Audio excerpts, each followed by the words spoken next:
Let's go to Steve Langford from the Howard 100 News team. Let's go to John Hine, and let's, of course, get to Robin, which is very, very important. Well, let's go to Steve first in the Howard 100 News. Just some of the stories we're working on in the Howard 100 newsroom. Is Riley Martin about to propel himself out of the Sirius orbit? Oh, I can't believe I didn't even get to speak about this today. What's this? Well, Riley's last show is tonight, I believe. No. This is where I think Riley's going to go blow up and scream about what a cheap fuck I am, and Tim is a piece of shit, and use the N-word. I think the meltdown's going to happen tonight. It's 7 o'clock on 101. Then I got to be there. It's on 101 at 7 o'clock, but... I may call in to stir the pot. Oh, please, it's going to be... We should all call in. Midnight Eastern. Midnight. Midnight? Midnight Eastern. What? By the way... Yeah, Jackie's joke hunt is at Why won't you give me a 7 promo o'clock. card? There's a promo card right in front of you. Yes. It's probably covered by all the other papers, but I put it... No. Where is it? Show me. It's taped to your console. Oh, down here. Guys, come on. I don't look... Come on, I put it in 50 fucking places. That's No, where you right said up, to put it. right up on my Oh, console. bullshit. That Here. is there. That's in the way. Come on. Where is the note? Wait a second. This isn't even the note. Show me where it is. Come here. You motherfucker. Where is it? Where is it? Oh, underneath 2 papers. You said Get out of here. You said put it there. You're fired. Unbelievable. Hold on. Everywhere else I've ever put it, you're like, Gary, just put it there. I'll fucking find it. I put it all over your console. Gary, don't cover the meters. Don't cover the clock. Don't cover the other notes. And I said, well, where would you like it? Thank you. Thank you. Perfect explanation. Please. Yeah, okay.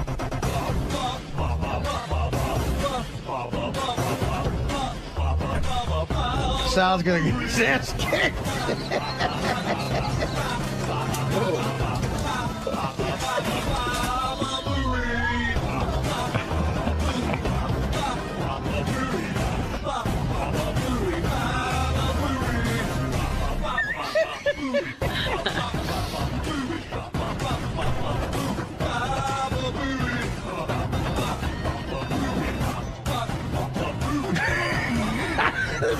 That's my favorite Baba Booey song.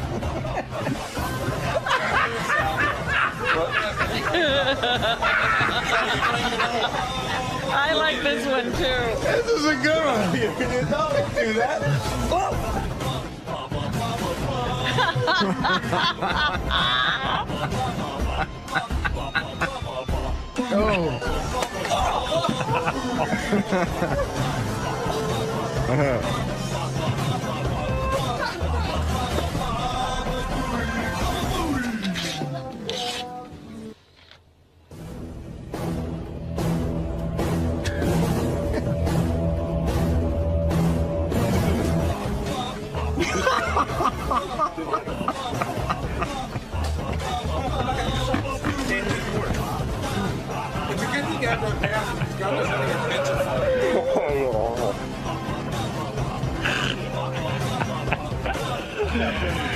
It's so funny. While we play those songs, Sal's out in the hall in various Gary masks and giant bobbleheads. You know what's so great? I know Sal's Achilles heel. He's jumping around, having fun.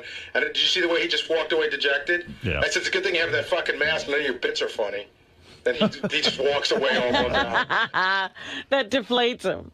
Anyway, Steve, you were doing the news. Go ahead. The Riley Martin story. Negotiations between the king of outer space and Tim Sabian said to be stalled in the stratosphere. And Howard 100 News has the audio tape of negotiations between these two intergalactic warriors. Stay tuned. You have audio tape of Tim and Riley? Absolutely, yes. How come Tim doesn't give that to me? Yeah. That's top priority. You have the actual negotiation? Yes. Wow. I gave it to you this morning.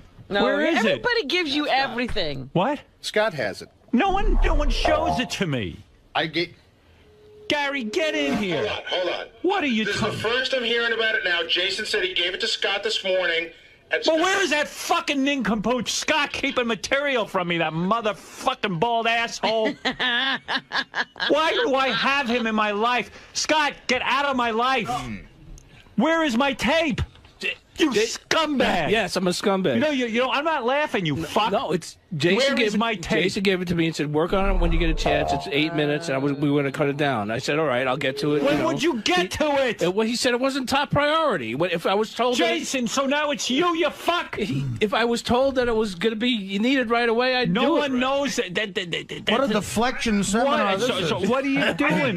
Boom. Kid, you mean I got 50 guys back there. No one can sit and cut a piece of tape. I could give you the whole thing right now. Give it to Sal and Richard, not you, Scott. Why not? Because Sal and Richard would have had it for me in 5 minutes. But I was told that I didn't have to get it to you right that Jason, second. is that what you told me? No, I got the what time would I hear this? The second I got an email about this audio, I gave it to Scott. I go, here's where you get it. It's 8 minutes long. Cut it up and let Tim listen to it before you give it to Howard. That's all I said. You guys are nuts. I'm telling you, he said he came in. He said, "Work on it when you get a chance." What time did you get the audio? I got it this morning, like 7 o'clock. But it's no good tomorrow. Today. Yeah, Riley's show comes on tonight. I understand that. Why was I not CC'd on this email? I'm sorry. I thought Scott knew. There's so many motherfuckers working for me. But wasn't there a procedure? Doesn't all that stuff? Isn't not it all supposed to go through Gary? I'll go through Gary. I forget. I'm sorry. Why don't you contact Gary with this? I made a mistake. I should have told. Gary, why are your people told not contacting you? Honestly, what is your fucking problem? Get your fucking guys in there and fire some of these motherfuckers if they don't talk to you. That'll teach them. You better get tough, motherfucker. I mean it. I didn't even know what to say. I tell you what, nobody respects you. A guy who is a hard worker tried to take the initiative, gave it to Scott. Scott sat. No, the initiative is to give it to you. You're the producer. Okay, that's like on Saturday Night Live, they skip Lorne Michaels and they just approve a sketch without him. It don't happen. None of it can get on the air without you. You're keeping too many people around. You're fucking me by not being tough. I'm fucking you. You fucked me. You fucked me. And my listeners who pay money to hear this show. I'm sorry that you're fucked. Wow. Why don't your guys come to you when they have a piece of tape? What are you busy with? I will launch a fucking investigation. No, you won't. Back to you with the fucking Warren report. Yeah, it's real funny, Gary. Warren report. It's not funny. It's like, you're... I'm a what? What am I? You mean I care about my work? It's okay, Riley Martin. Who cares? Okay, that's what I'll say, Gary. Just like you. Howard, it's my fault. I should have told Gary I got the audio. Why don't you tell Gary? I'm sorry. I didn't think of it. I got the audio. I gave it to Scott. I thought it was being taken care of by Scott. I'm sorry for not. Scott doesn't take care of You're anything. right. Scott You're right. doesn't do it unless he's forced to do it. No, I'm not forced. I apologize. I am sorry for. Go to Gary. Absolutely. And Gary will assign it to the person who can get it done quickest. Absolutely. Now, Quick and Scott don't go in the same sentence. Oh, stop it. What? Stop it! I tell you, I can't take it around here anymore. I got 57 fucking guys. Well, it's not fair of me to blame Scott. It's not his fault. No, it's supposed that there's an order out there. That's right. If Scott knew he had to have it, he would have had it. Yeah. I apologize, Scott. But Jason, what's with you not going to Gary?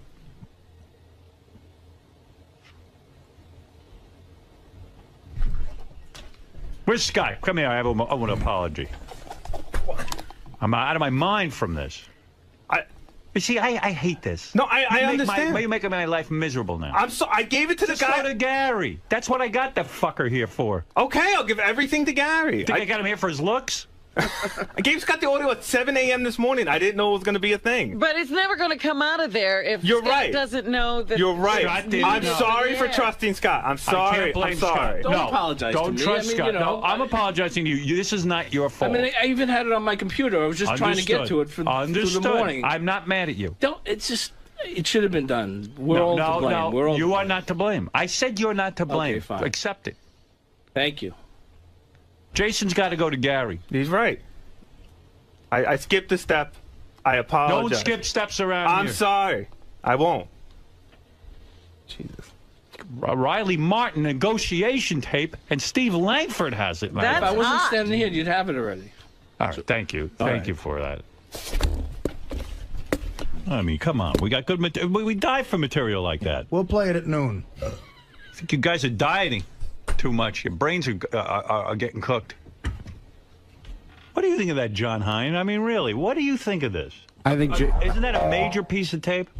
Of course, Riley negotiating. Negotiating. I think Jason tried to get it done and bypassed Gary for whatever reason to do it, and it didn't happen. But I can see why he'd be so frustrated. I am frustrated. Am I overreacting? I know I'm going to get 20 emails. You're a fucking scumbag. You yell at your staff. But what am I supposed to do? Robin, am I wrong? Well, unfortunately, it seems that if every once in a while you don't do that, what happened here happens more often because they forget the order. You've set up this system so that things reach you in a timely fashion, and Scott knows the priority of tapes and other work he has to do. But if they're going to jump the gun and just go and give Scott tape, he doesn't know what to do with it. And the only way that seems to stay on track is there's a little tweaking session like this. And, you know, if Gary comes to me and says, I got tape of Riley Martin negotiating with Tim, I know the audience Gary can't come to you. He doesn't even know it's there. Now, here it is, 10 o'clock, and I'm hearing about it for the first fucking time. From Steve Langford. Steve Langford, I'm hearing from. Even you should be yelling at him. Why didn't he tell you sooner? Why didn't he promote that You could earlier? promote the news all day. God damn. And that Gary boy, he sits back there. Gary thinks he has a working system. He didn't. Hey, Robin, every system you have never breaks down. No, I'm defending you. You're Gary, not understanding what I'm saying. I'm defending you. You break down every day. Yesterday it was the diet thing. You acted like it was the first time we ever did it. You know what? I'm not gonna. Got to get on your game. Get on your game. Get on your game, Gary. Get on your game. Your people are not communicating back there.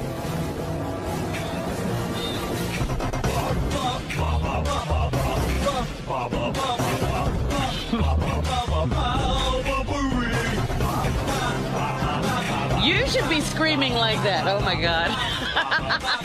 Watching Sal dancing.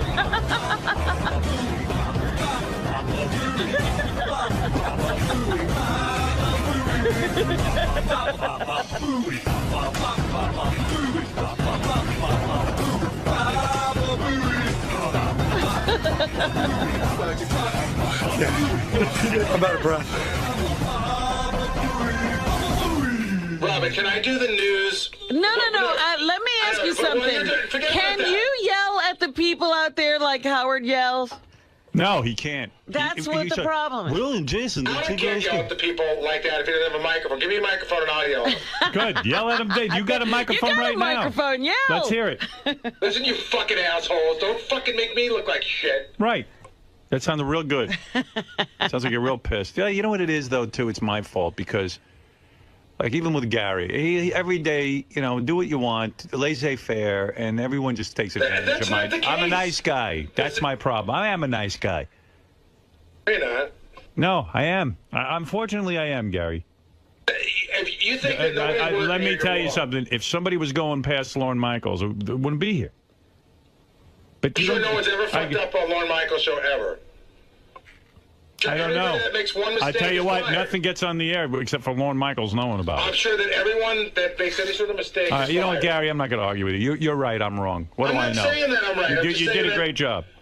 Thank you. You must be perfect. Why don't you sit down with Jason and Will instead of talking to me and figure out how you guys I will, but I don't want to interrupt the show, Howard, because then if I go talk to them, you'll be pissed I'm not paying attention here. All right, thanks. Thanks. You'll always find something. All right, thanks, Gary. Sorry, Please, I must be wrong. Thank you. Thank you. Thank you for your help.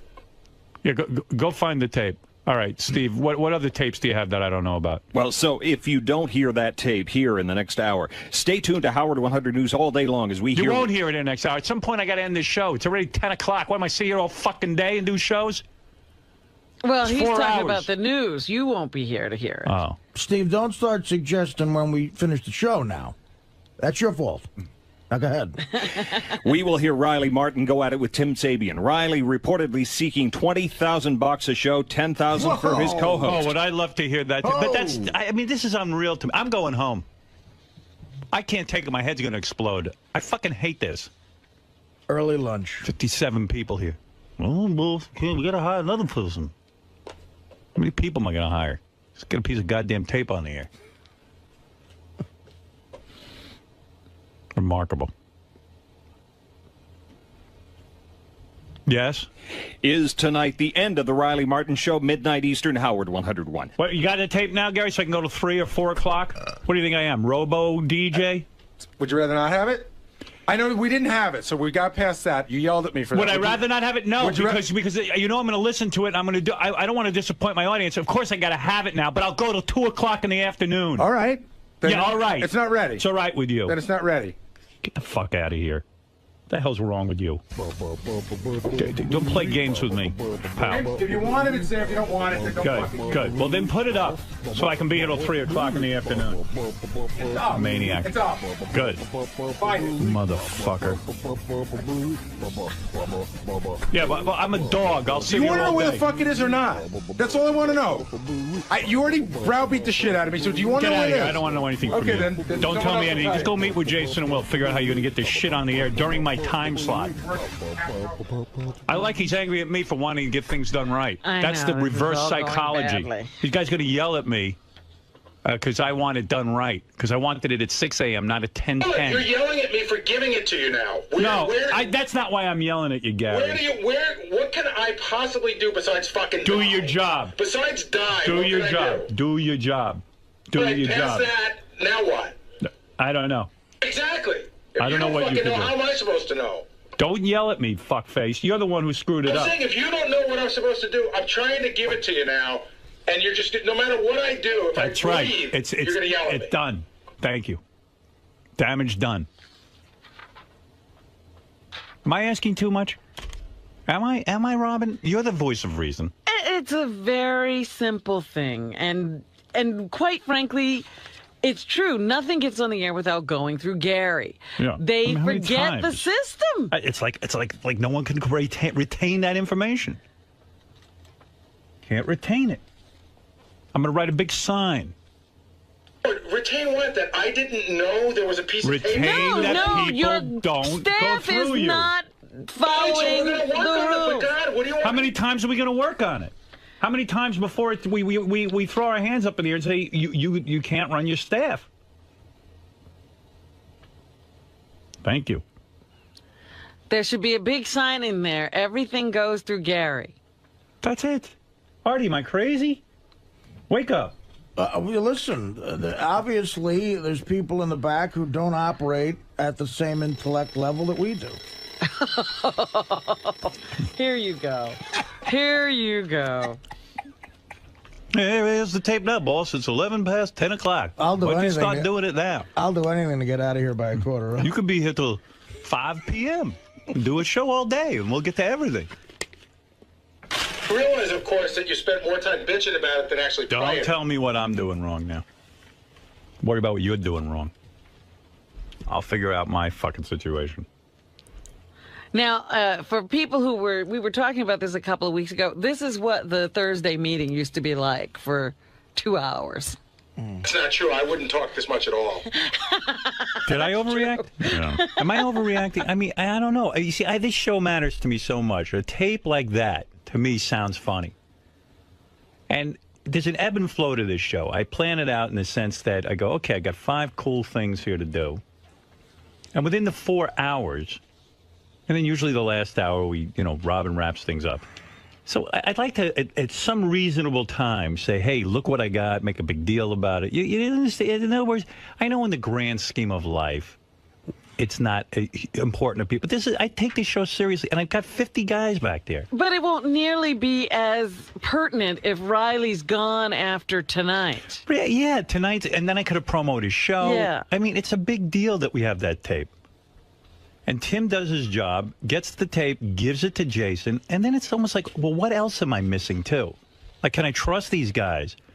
Like, we have mail come in every day, and they're supposed to go through it and look for CDs that listeners sent in and stuff.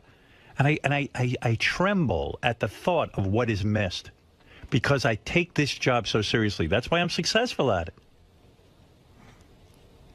it. And when people don't have the same intensity as me, it panics me. It absolutely exactly what panics those meetings me. were like. This was exactly. I'm glad. So my meetings are useless, is what you're saying, because nothing's changed. Oh, it's important. Tell me what I should say to you, Gary. Everybody. What should I? Like Richard was just saying. Like you sit and you think about whether the mail's been gone through, and it is being gone through every day. yet you ignore the mail, stuff from the mail page. But it's fine. It's there for you when you want it. It's that, no, I need it when I need it. We know it's there. But what isn't there is what bothers me. I wonder, what else am I missing? Like, when would I have learned about the Riley Martin phone call? 2 days from now? Maybe never. Maybe it would have gotten buried in that sea of work that Scott has back there. Who knows, Gary? Who knows? I have an issue on that, too. I think you're letting I think that Jason absolutely should have brought it to me, no doubt. I think you're letting Scott off the hook a little bit. Well, good. Why don't I just alienate everyone? No, I don't think there's a sea of work. I think there's a lot of work that we've taken away from him. The work is supposed to go... And also, a lot of times when part of how do I get him out of my head? I can't turn off his mic. Hold on a second. I don't know how to do it. Part of the safety net for the system is when somebody gets stuck to something, he'll call me and he'll say, all right, Gary, what's the priority? Here's the safety net. Here's the safety net. Take the safety net and stick it around me and lock me up at a funny farm. Like a butterfly net. If that's what the safety net looks like, take it and put me in there and throw me in a mental institution. Thank you.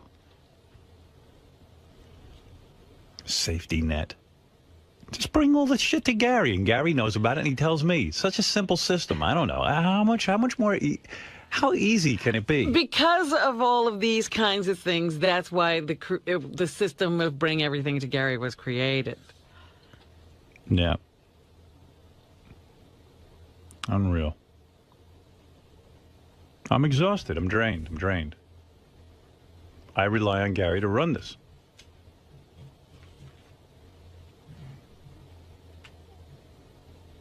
I see he's typing on his computer. Who knows what he's typing? He's I'm trying to book a fucking guest. I must remember. You're not going to start that. You should get a big chalkboard. Take this up to the chalk. Write. What is he typing? 500 times. Dear 𝗦𝗵cie𝘄, if you must know. Typing away. Why don't we just take another minute? This is the part where you talk about what a fucking moron I am. I didn't say you're a moron. That I never learned how to type. I'm watching you peck away there. Dear Tommy. Where's the M? Pecking away one. Take a typing lesson. With that one finger? One finger. Look at that one finger. It's the same finger he smells when he's talking to me. That finger's very busy. It's typing. Oh, it's so busy. It's smelling. Picking. Look at Sal.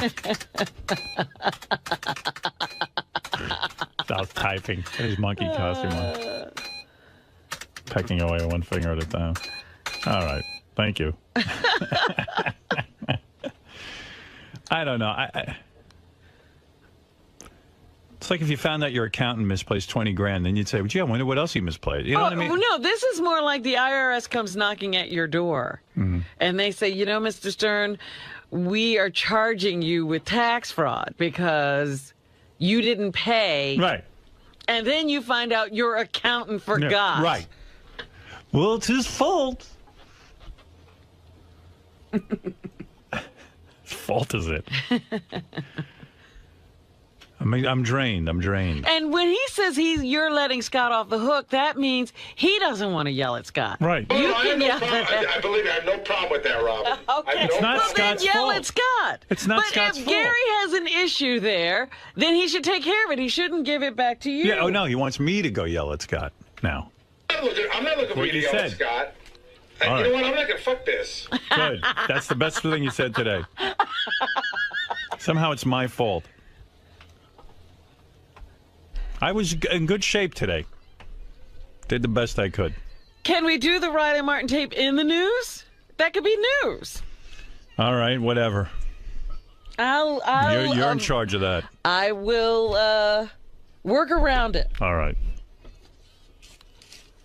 So tonight is Riley Martin's quote-unquote last show, unless there has been a change in the negotiations, Howard. Great, yeah. I think we may have a tape of some of the goings-on. I don't have it. You don't? No. I hope you're happy. I do have it, but I have to tell you where it is if you want. Tell Robin. Don't tell me. Robin? Yes. Robin, this is what you need to know. It's on Gary preview page, bottom right-hand corner in pink, and what I listened to the first 4 minutes of it, and it was so good, and I wanted to get in so quickly. Get that fucking thing off me. And then I didn't listen to the last 4 minutes, but I wanted to get in it quickly, and I assumed that it was going to continue to be good. All right. It was so good. Fuck. On the Gary preview page 2 in the lower... I got it. Preview page 1, I'm sorry. I'm as quick as a whip. Hey, I wanted to pick up where we left off, and if we could kind of continue the conversation about going forward with you doing the show. And I know that you're at 5 million and I'm at 300, so there's a bit of a gap in... Yeah, well, hey, Tim. Come on, man. Let's don't get into... the juxtaposition of jousting with one another. Start giving me a reasonable number frame based upon my import to you. And we can deal. Please don't carry me through this again. Okay. Well, look, it's no skin off your people's nose to do something decent. the max I can afford is $400 a show. Bullshit. That's Bullshit. it. I'm telling you, that's max I can do. Bullshit. Well, then... you give... okay. Stern, who is my hero... Mine too. Makes $18,000 a minute. Also... How do you know that? I can calculate things in my fucking head, fool. Be so kind. I have to take $400 and roll it, like up in a, you do a money roll and stick it in your ass. Riley, do you realize that that's $6.66 a minute? That's a lot of money. Motherfucker, I can't even live in Jersey at $400 a week. I am not just a man. I am a phenomenon. A cornucopia, a dictionary, a time, space, knowledge, and revelation to the extent as to where the truck driver as well as the physicist can understand what I'm saying. Now, if you don't want to pay me, son, and let me die poor, then get that girl that fucks horses or something to do your next show. So you're saying then that you don't want to do the show anymore? I'm not going to do the show for chump change, no. Okay. Well, we're going to miss you, Riley. I'm going to miss you, too. All right, so if you have a change of heart, please feel free. No, I have no change of heart for no $400. Forget that. That's dead. Okay. If you have a change of heart, you call me. Okay. Tonight or tomorrow night is your last show, son. Okay. All right? I'll look forward to it, Riley. Okay, take care. All right. See you Bye. too. Bye. Riley's got a good idea. If that girl that fucks horses is available, Yeah, give her she can 20 have grand an a show. hour. I'll give her 20 grand a show. Remember that tape, The Chick Who Fucks Horses? I haven't played that in a while. I know. He remembers that. Yeah. She's got an act. Well, we'll tune in tonight at midnight, Riley's final show, so he says. I don't believe it. I believe Riley will be back. Usually Riley needs a cooling off period. Right. He's that kind of negotiator. Well, what are the odds of Riley coming back? Artie, will Riley be back? Yes. I'll give it 8 to 5. All right. Fred? 70% chance says he'll be back. 70%? 70%. I would put it up to... I think he'll take a hiatus of maybe 3 weeks. I would put it up to 85. Ooh. I'd put it up to 90, and 3 weeks sounds about right. That's what I say. But I could be wrong. Once nobody starts, coming up for those stickers or whatever he designs anymore. Well, the whole point is if he can take it somewhere else for more money, he should. Hello, CNN.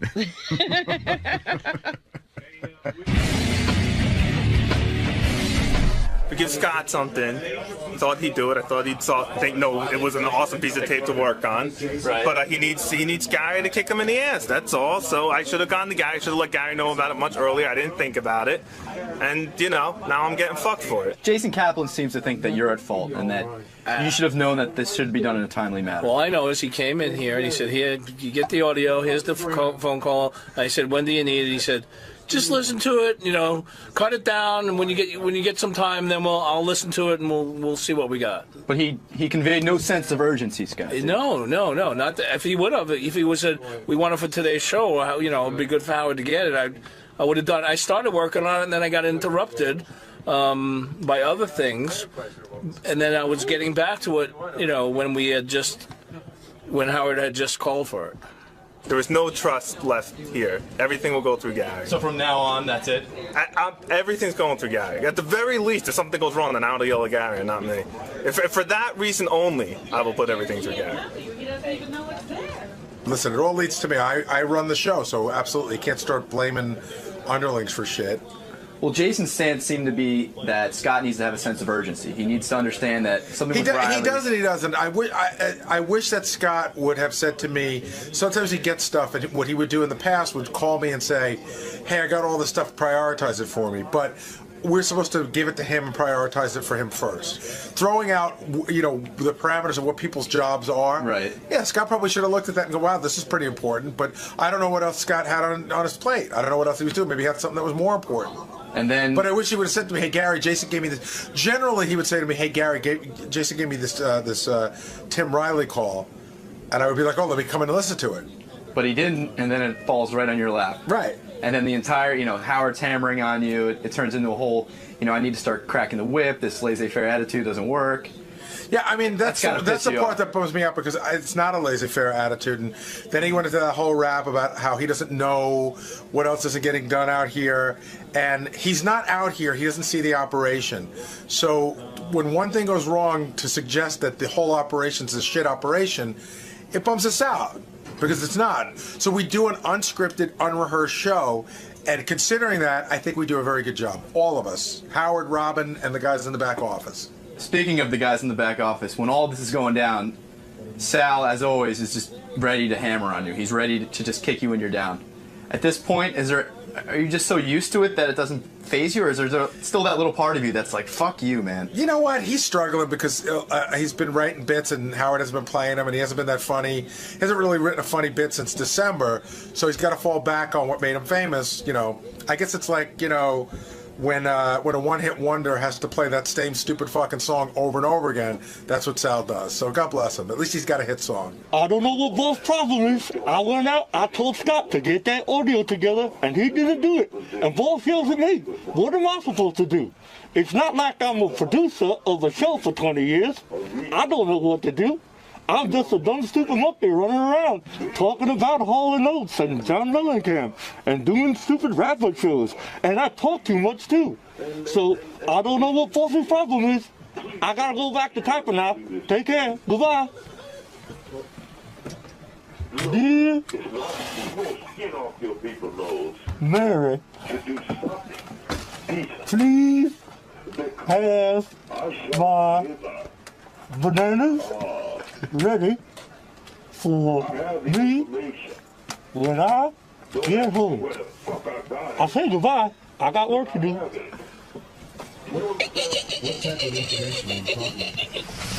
All right, let me, Robin, thank you very much. Everybody, thank you. I'm sorry I had a meltdown on the air. I take the show I apologize to Gary, Will, and Jason for my outrageous behavior. I think it was justified. Oh, well, in that case... He takes his apology back. I don't like to make things personal, but I do when I have my meltdowns. I can't control them. I'm like Phil Ramone. I'm like Phil Ramone without the gun. I think more like Naomi Campbell. I'm more like Naomi Campbell. I just couldn't find my diamond-studded cell phone. I just care about the show, so please don't send me emails saying what a skunk I am. Too late. Too late? It's already started? It's already coming in? What did it say? You know, it's they're basic. Read me it. I mean, there's some that are like complimentary and on your side, and then there's others that are not. Okay, here's a preview. Oh, no. I'm sick of it.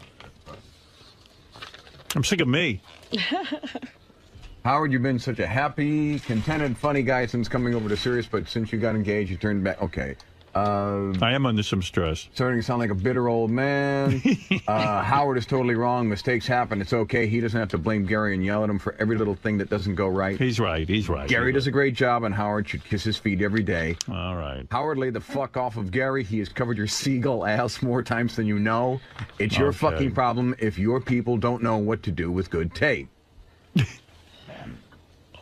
That doesn't make sense. Yeah, well. He's having a I have to stay late. Shut the fuck up. So you have to stay extra to listen to Riley's Tim negotiation. We could have built the whole show This is the email. It's not me. I feel it's you. Dude, you're only on the air 4 days a week. A little overtime once in a while won't hurt you. He's missing the point. There's a flow to the show, you know? Howard, the last few days seems like he's been on the rag or something. This must be what it's like after you get engaged. Poor guy, he's feeling the pressure. Ha, ha, ha, ha, ha. Well, let me just say. You know who you really need to apologize to more than anybody? Will. Why Will? Because Will got pulled into this whole thing. He didn't even do anything. That's true. Will has nothing to do with it. Will goes, how the hell did I get stuck in I feel like Will and Jason are Siamese twins. Because Jason talks to Will.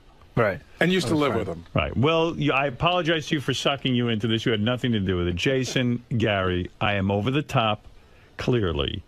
I have reactions that are just like as if you murdered me, as if you put a knife in my heart. We all care about the show. We do. Well, I know you do. Can I just Jason, do you know that? I don't want you going on more antidepressants, you fat fuck. Yeah, he's trying to lose weight. They haven't raised my dosage. No, they haven't. I'm going to go I understand your anger, and I apologize, too, for messing up. All right, look, there was a mess up, but my reaction was over the top. I apologize. Can I just get 10 seconds? Yeah. The only thing... as a favor to the audience, I will edit that out of the show when I can. No, don't do that. The only thing that bothers me is that we do work really hard and we do care about the show. And when a mistake like this happens, it's not indicative of how... Like, you don't see the office run, so you think that's how the office runs all the time, and it doesn't. And I don't know how to express my disappointment. But I promise you it's not how the office runs. All right. Thank you. Thank you. All right. There we go. See you, Gardy. Look, there's an ebb and a flow, and it was disturbed. Thank you. Thank you for understanding. I'm with you, man. If I knew how to email, they'd all be on your side. Thank you. I know Robin likes when I crack the whip. I just got. Oh, stop it. I get uncomfortable, too. You even shut up during it. My biggest question right now is... you guys just let me go. I think it turns Robin on. She goes, oh, he's so powerful. By the way, the meltdown will be on Howard TV tomorrow night. Great. Was I wearing my shades during it? Thank you. Well, unfortunately, it seems that if every once in a while you don't do that, what happened here happens more often because they forget the order. You've set up this system so that things reach you in a timely fashion, and Scott knows the priority of tapes and other work he has to do. But if they're going to jump the gun and just go and give Scott tape, he doesn't know what to do with it. And the only way that seems to stay on track is there's a little tweaking session like this. You know, if Gary comes to me and says, I got tape of Riley Martin negotiating with Tim, I know the audience is Gary can't come to you. He doesn't even know it's there. Now, here it is, 10 o'clock, and I'm hearing about it for the first fucking time. From Steve Langford. Steve Langford, I'm hearing from. Even you should be yelling at him. Why didn't he tell you soon? Why didn't he promote that You could earlier? promote the news all day. God damn. And that Gary boy, he sits back there. Gary thinks he has a working system. He didn't. Hey, Robin, every system you have never breaks down. No, I'm defending you. You're Gary, not understanding what I'm saying. I'm defending you. You break down every day. Yesterday it was the diet thing. You acted like it was the first time we ever did it. You know what? It's again. I'm not gonna. Got to get on your game. Get on your game. Get on your game, Gary. Get on your game. Your people are not communicating back there.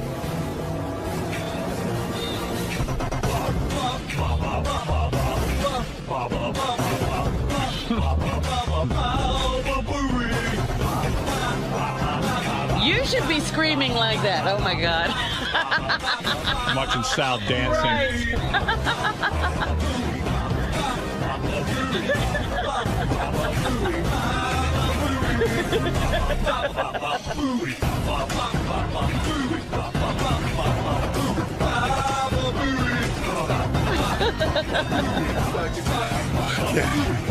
I'm out of breath. Robin, can I do the news? No. Let me ask you something. Can you yell at the people out there like Howard yells? No, he can't. That's what the problem is. Will and Jason, I can't yell at the people like that if he doesn't have a microphone. Give me a microphone and I'll yell at them. Good. Yell at him, Dave. You got a microphone right now. You got a microphone, yell. Let's hear it. Listen, you fucking assholes. Don't fucking make me look like shit. Well, Scott doesn't take care of You're anything. right. Scott You're right. doesn't do it unless he's forced to do it. No, I'm not forced. I apologize. I am Gary, sorry for... Go to Gary. Absolutely. And Gary will assign it to the person who can get it done quickest. Absolutely. Now, Quick and Scott don't go in the same sentence. Oh, stop it. What? Stop it! I tell you, I can't take it around here anymore. I got 57 fucking guys. No, it's not fair of me to blame Scott. It's not his fault. No, it's supposed to. There's an order out there. That's right. If Scott knew he had to have it, he would have had it. Yeah. I apologize, Scott. But Jason, what's with you not going to Gary?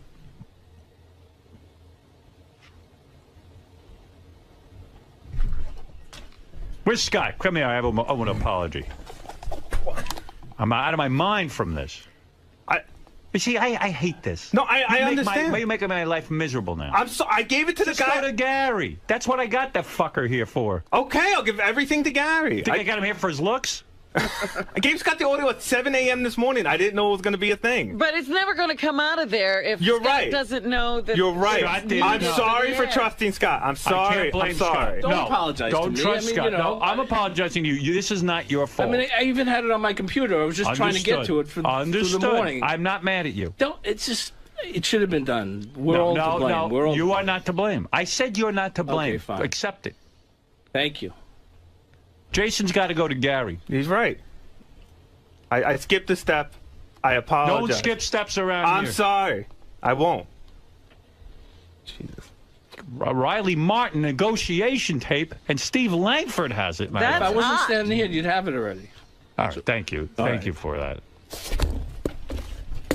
I mean, come on. We got good material. We die for material like that. We'll play it at noon. I think you guys are dieting too much. Your brains are getting cooked.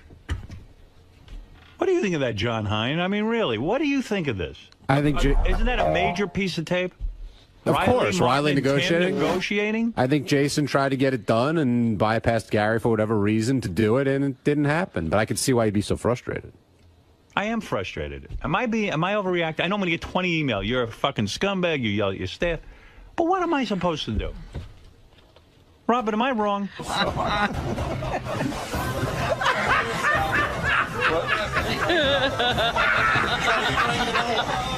I like this one too. This is a good one. You don't do that.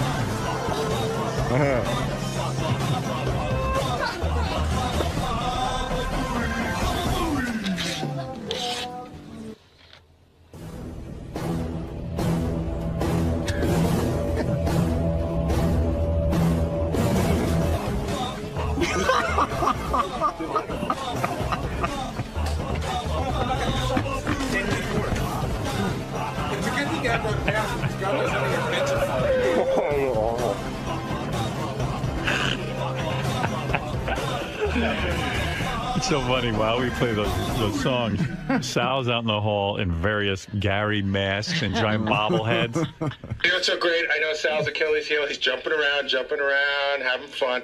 And did you see the way he just walked away dejected? Yeah. I said, it's a good thing you have that fucking mask. None of your bits are funny. Then he just walks away all bummed out. That deflates him. Anyway, Steve, you were doing the news. Go ahead. The Riley Martin story. Negotiations between the king of outer space and 𝗦𝗵ici𝘄 said to be stalled in the stratosphere. And Howard 100 News has the audio tape of negotiations between these two intergalactic warriors. Stay tuned. You have audio tape of Tim and Riley? Absolutely, yes. How come Tim doesn't give that to me? That's top priority. You have the actual negotiation? Yes. Wow. I gave it to you this morning. No, Where is it? everybody gives you everything. What? Scott has it. No one shows it to me. Gary, get in here. Hold on. What are you This is the first I'm hearing about it now. Jason said he gave it to Scott this morning. But where is that fucking nincompoop Scott keeping material from me, that motherfucking bald asshole? Why do I have him in my life? Scott, get out of my life. Where is my tape? You scumbag. Yes, I'm a scumbag. You know, I'm not laughing, you fuck. No, it's Jason. Jason gave it to me and said, "Work on it when you get a chance. It's 8 minutes, and we were going to cut it down." I said, "All right, I'll get to it." When would you get to it? He said it wasn't top priority. If I was told, Jason, so now it's you fuck. If I was told that it was going to be needed right away, I'd do it. No one knows that. What a deflection seminar this is. So what are you doing? Kid, you mean I got 50 guys back there. No one could sit and cut a piece of tape. I could give you the whole thing right now. Give it to Sal and Richard, not you, Scott. Why not? Because Sal and Richard would have had it for me in 5 minutes. But I was told that I didn't have to get it to you right that Jason, second. is that what you told me? No, I got the At what time would I hear this? The second I got an email about this audio, I gave it to Scott. I go, here's where you get it. It's 8 minutes long. Cut it up and let Tim listen to it before you give it to Howard. That's all I said.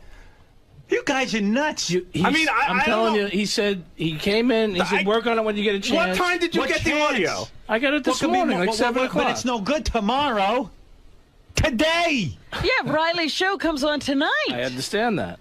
Why was I not CC'd on this email? I'm sorry. I thought Scott knew. There's so many motherfuckers working for me. But wasn't there a procedure? Doesn't all that stuff? Isn't it all supposed to go through Gary? I'll go through Gary. I forget. I'm sorry. Why don't you contact Gary with this? I made a mistake. I should have told. Gary, why are your people told not contacting you?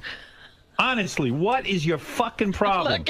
Get your fucking guys in there and fire some of these motherfuckers if they don't talk to you.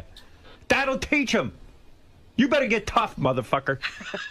I mean it. I didn't even know what to say. I tell you what, nobody respects you. A guy who is a hard worker tried to take the initiative, gave it to Scott. Scott sat. No, the initiative is to give it to you. You're the producer. But Okay, that's like on Saturday Night Live, they skip Lorne Michaels and they just approve a sketch without him. It don't happen. None of it can get on the air without you. You're keeping too many people around. You're fucking me by not being tough. I'm fucking you by... You fucked me. You fucked me. And my listeners who pay money to hear this show. I'm sorry that you're fucked. Wow. Why don't your guys come to you when they have a piece of tape? What are you busy with? I will launch a fucking investigation. No, you won't. Back to you with the fucking Warren report. Yeah, it's real funny, Gary. Warren report. It's not funny. It's like, you're... I'm a what? What am I? You mean I care about my work? Oh, it's okay, Riley Martin. Who cares? Okay, that's what I'll say, Gary. Just like you. Howard, it's my fault. I should have told Gary I got the audio. Why don't you tell Gary? I'm sorry. I didn't think of it. I got the audio. I gave it to Scott. I thought it was being taken care of by Scott. I'm sorry. Let's go to Steve Langford from the Howard 100 News team. Let's go to John Hein, and let's, of course, get to Robin, which is very, very important. Let's go to Steve first in the Howard 100 News. Just some of the stories we're working on in the Howard 100 newsroom. Is Riley Martin about to propel himself out of the Sirius orbit? Oh, I can't believe I didn't even get to speak about this today. What's this? Well, Riley's last show is tonight, I believe. No. This is where I think Riley's going to go blow up and scream about what a cheap fuck I am, and Tim is a piece of shit, and use the N-word. I think the meltdown's going to happen tonight. It's 7 o'clock on 101. Then I got to be there. It's on 101 at 7 o'clock, but... I may call in to stir the pot. Oh, please, it's going to be... We should all call in. Midnight Eastern. Midnight. Midnight? Midnight Eastern. What? By the way, Jackie's joke hunt is. Why won't you give me a promo card? There's a promo card right in front of you. Yes. It's probably covered by all the other papers, but I put it. No. Where is it? Show me. It's taped to your console. Oh, down here. Guys, come on. I don't look. I put it in 50 fucking places. No, right up on my console. Here. Here's the way. Come on. Where is the note? Wait a second. This isn't even the note. Show me where it is. Come here. You motherfucker. Where is it? Where is it? Oh, underneath 2 papers. You said get out of here. You said put it there. You're fired. Unbelievable. Hold on. Everywhere else I've ever put it, you're like, Gary, just put it there. I'll fucking find it. I put it all over your console. Gary, don't cover the meters. Don't cover the clock. Don't cover the other notes. And I said, well, where would you like it? Thank you. Thank you. Perfect explanation. Please. Yeah, okay.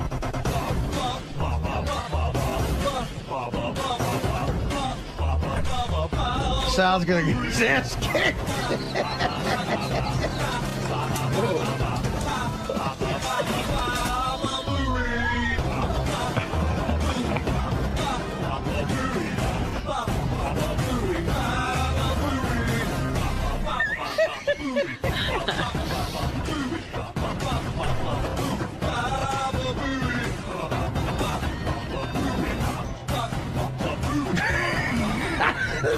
That's my favorite Baba Booey on TV. Yeah, and once you started that, I even said we gotta. No, like you didn't want anyone taping in your apartment, but you said, okay, oh, yeah, I'm going to do it. Yeah.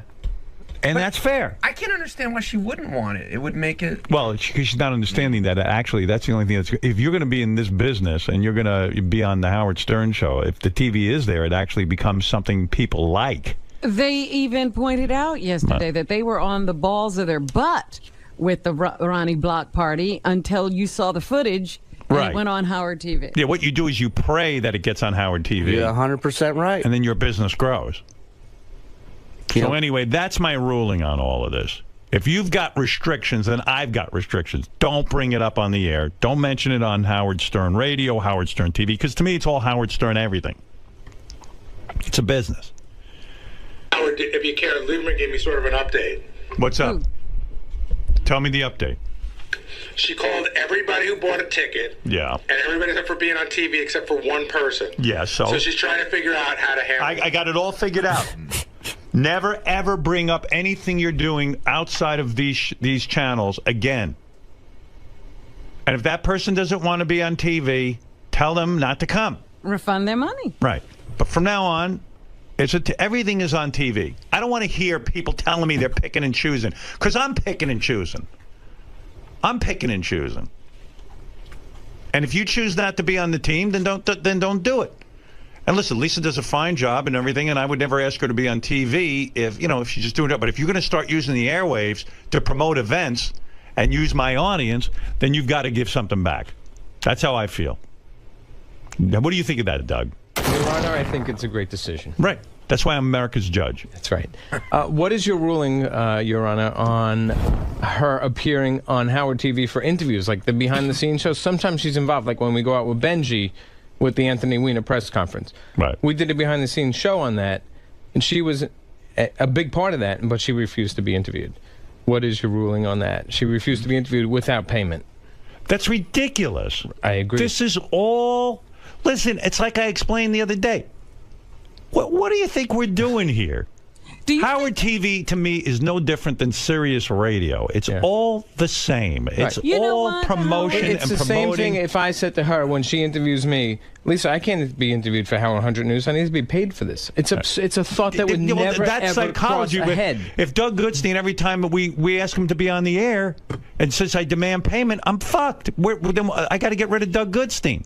But you know what? When I went to Peru, Howard, I went to Doug and I said, give me a camera. Maybe some interesting stuff will come out of this. This was my own personal vacation. Right. But I just decided, hey, let everybody in on this. Thank God you did. And it was fabulous. Yeah. And my point is, if you're going to, listen, you can't pick and choose how you're going to use the Howard Stern show. This ain't a Chinese food menu. We're all in this. And it's one thing if Lisa wants to work in the news department, not promote anything and this and that, the other. That's one thing. But don't tell me you're not going to allow a camera. And then I'm not going to allow you to use my airwaves. All of this stuff is good to us. We should be good to it. And it just doesn't go for Lisa. I mean, for everybody. It's the way it is. She also buried herself for when if there is something after this, she said she works for SiriusXM, so when everyone moves on, she must stay here. Yeah, but what happens... She's not a part of the team. Right, and right, exactly. And what happens if you start saying, well, I work for Howard TV, I'm not talking to Howard 100 News? Well, it would never happen. No, I know, because you're not that kind of guy. Right. No one is around here except it's her. It's all fun. Yeah. No one's ever... I've been here 18 years. No one's ever... We've never had someone split hairs like this, ever. Like it's just, it's just not in anyone's. Yeah, well, I was head. thinking about it, and that's what I think was bothering me about it. There's a lot of. I mean, this place is a lot of turmoil. Really? Oh yeah. Oh yeah. I mean, everyone. The wrap-up show was like it was 15 guys in there just ready to unload on her. Well, yesterday. listen.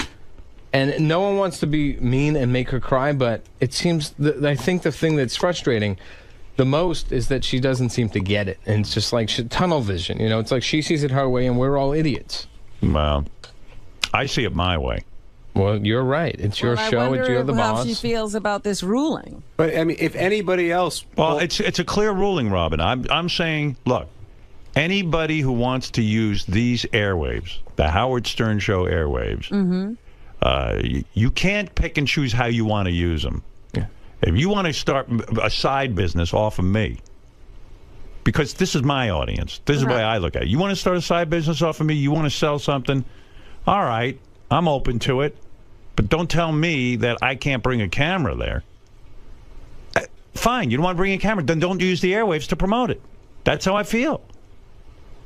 I mean, two-way street. Yeah, you can't choose how you're going to use me.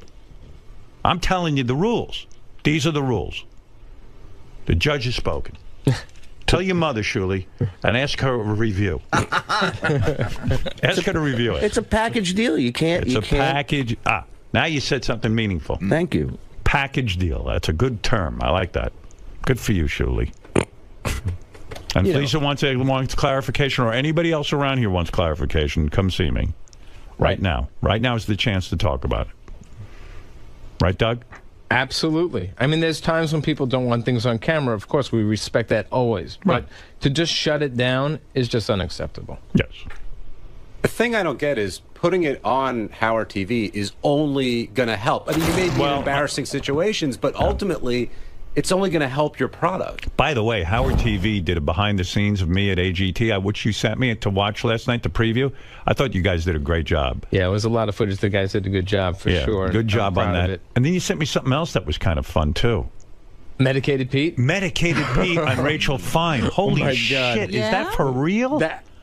Dude, either he's the best actor in the world, or... What's happening? Rachel Fine on Fine Time. For those of you who have Howard TV, you got a real winner to look for. That is also, we use it as like a promotional show. It's on HowardTV.com. I was riveted. I had dinner plans. And on HowardStern.com. Yeah, you can see it. Oh, you can see it. You can see it for free. Yep. Oh, good. On HowardStern.com. And HowardTV.com. Yep, it's up there right now. You got to watch this. It's a free show for anybody who wants to see it. Fine Time. Rachel Fine. You know, Richie Wilson's fiance. Yes. She's on there with Medicated Pete. And Medicated Pete doesn't know how to eat. So while she's interviewing him, she offers him a cupcake. Yeah. Like one of those big cupcakes that we have outside from, what's that place? Crumbs. Crumbs, yeah. Like a big giant cupcake. And he's like, oh, you know. He starts eating. And somebody wrote a comment underneath that he says, Medicated Pete eats like an iguana. the cupcake is Robin all over his nose and his lips start turning purple, and it's like he can't swallow or something, and he starts to eat it, and it's like he's like it's like, you know, when brindlefly starts to eat in you know, and he has to go, oh, excuse me, excuse me. It's the most disturbing thing. And while he's talking, he's eating, and it's such a train wreck, fascinating piece of tape that I was late for dinner. I had dinner plans, and I had to finish Medicated Pete's interview. I didn't think I'd be that interested. I honestly watched it at least 10 times. I just watch it I just put it on and let it loop. Well, basically. The reason it's genius. Who is the genius that said give him a cupcake during his interview? I think it was probably Richie Wilson's idea. Richie Wilson. Yeah. That guy's a genius. That is incredible. Immediately triple his salary. Okay. Oh, that's right. We have no money. But look, there he is. Look at his face. Oh, he looks like he just made a bukkake video. Yeah. That's on howardstern.com and howardtv.com and on Howard TV, the channel. Your Howard TV. Oh, now, he God. can promote on my channels. And it's brilliant to keep interviewing him while that's going on. Right. Do you think? Can I tell that weird story I told you about him the other day to prove that he's really out there? What is that? The one about that Joe Walsh's manager told me. Oh, yeah, go ahead. This is good. So I think the James Gang was playing down in Red Bank. Right. And Joe Walsh's manager, Smokey's a huge fan of the show, and so is one of the guys that runs the road crew. Right. So they're driving around Red Bank, and one of the guys goes, "Holy shit, that's Medicated Pete." So they pull the car over, and they go to Pete, "Get in the fucking car." And Just Pete like that, right? Get in the fucking car. Yeah, and so Pete gets in, and they go, "You're going to be roadie for a day." Pete doesn't know who these people are. He doesn't know. He gets in the car. He gets in the car with complete strangers. Right. They bring him to the gig, and a couple people are like, "Oh my God, it's Medicated Pete." They're taking pictures, and he goes, "All right, cut the shit. Go grab that box." And they made him work the whole day. Right. He's like, "You're roadie for a day." But Pete just got into a stranger's car. Wow. He is weird. And the weirdest part is that was a year and a half ago, and he's been here 3 times, and he's never told us that story. Yeah, how weird is that? Like something cool happened to him, and he doesn't even talk about it. Never even mentions it. Yeah, I have a feeling that happens to Pete a lot. Like People just grab him? yeah, like he just gets into random cars. Like sometimes he's raped, sometimes he's who knows. Sometimes he never tells you any of the sometimes he's a huge rock star's roadie. It's just whatever happens to him for the day is the day. And he's somehow still alive. It's too much. I brought him to a gig once that I did in Jersey. How'd that go? He comes to my room before the gig to get ready, and he goes to the bathroom to wash his hands, and apparently he washes his hands for like 15 minutes. Oh, he's got that, huh? So, because when I walk in, there's a lake in the bathroom, like just a huge flood of water. He's so sloppy. And he's up on stage, singing Purple Rain with wet spots all over his shirt and pants. But you know what's weird about him? Like, he's probably been to the White House. Like, we don't even know it. Yeah. He's met Obama. He was probably at the Queen's Jubilee He's celebration. like Zelig. Yeah, he's he in shows all up. these historic spots, and nobody knows. Forrest Gump. All right. Well, anyway, there's my ruling on all future endeavors from everybody. Okay? I hope we all know. I know. All right. You know what I'm saying? What? I'm just nervous, man, because kind of makes everybody kind of. You don't want to have Lisa send me over the edge, and then I'll stop all the fun. Yeah, because you could be you're well within your right to do that. And right. I think understand it's fair. It's fair. Doug, do you feel relieved that, because you've been holding this back, you've actually been protecting I never brought this up. Right. I saved her face on this. I was being professional and respectful. I don't know who brought it up. I don't really care. But someone else brought it out yesterday, and obviously it came up. But it wasn't me. I kept professional on this. I did not rat her out. I was going to save it and just not bring it up on air. But, it came up, and I feel like, the judge has spoken. The boss has spoken. It's crystal clear. There's, 50 people up here? 49 get it. So. And you knew Howard would share the same thought process. Like, who has done this? Who would, that's like me asking John right now for holding a microphone. Like I said in there, John, pay me. Get this microphone away from me. I want to be paid. I work for Howard TV. This isn't I'm splitting hairs, John. This is Howard TV. I don't work for Sirius XM. Pay me for this, John. Could you pay me? Answer the question. Pay me. No, thank you. Why? Because you work for the channel. You work for Howard. We all work for Howard. Package deal. It's a package deal. Yeah, it's a package deal, of course. So will you cover Lisa's Sweeten Me? Now that's a good question, and I'm going to be hypocritical, potentially, because part of me doesn't want to cover it because I don't want to help her out now. She split hairs and made her feelings known, and it's insulting. And the other part is like, no, I wouldn't do that to the show. I'm gonna if she, God, I can't believe I'm saying this. If she allows us, really, don't exploit and try to sell tickets through the show. No, yeah, we would cover it, sure, and I would be happy to cover further ones, and hopefully, because I'm a good guy, I'd like to help her out. So if this could help her blow up her business, sure. Do I think it should would I be happier if it all went away? Yeah, probably, that's the truth. But yeah, I'd cover it, and I'd cover subsequent ones as well. It seems, though, there should be no gray area. Howard ordered Lisa to give access to Howard TV. Yeah, there shouldn't be, but we're dealing with Lisa, and Lisa seems to go by her own world, own rules in her own world, so there might be another conversation Howard has to make it even clearer than he just did. That would be my guess. Lisa? Yes? Howard declared you must do interviews with Howard TV and allow Howard TV... No, that's not what he said. He said, if I'm using the air to promote an event, then Howard TV needs to be there, and I agree with him. But Howard did say we're all one team, and he wants you to participate in all Howard TV productions. That's not what he said. But I'm there 100% in the hallways every morning. You're parsing words. You're not. That is what he said. That is not what he said. That's not what I heard. Go back there and ask Gary what he said and Doug what he said. That's what he said. He said that he expects me to... Yes, he says he expects you to do interviews with TV for behind the scenes, and he expects you to do everything just like what he expects everybody to do. Well, then that's what I'll do. If I have time. This comes first. Okay. But you're parsing words, that's all I'm saying. I am not. That's what I heard. Then maybe I missed something, but that's what I thought I heard. I called you last night, Robin. I know, but it was right before AGT, so I figured you'd go into that. I wanted to watch it, so I figured we'd talk today. Yeah. Can't interrupt AGT. Well, it was 20 minutes before AGT. I figured we had some time, but you're right. You need to prepare for AGT. By the time I saw the message, I think it was like 10 minutes before. By the way, how good was AGT last night? It was really good. Yeah, those hour shows fly by. They really do.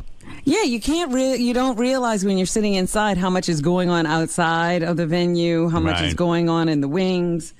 I mean, again, I get hung up on I try to remember everything I said because we taped for 4 days straight, like 2 shows a day. In Austin, yeah. Yeah, but I was really pleased with the show last night. I thought it was a real good one. And but speaking of things AGT, how about the guy from the night before who is a war hero and stuttered? Did you read that he is a complete fraud?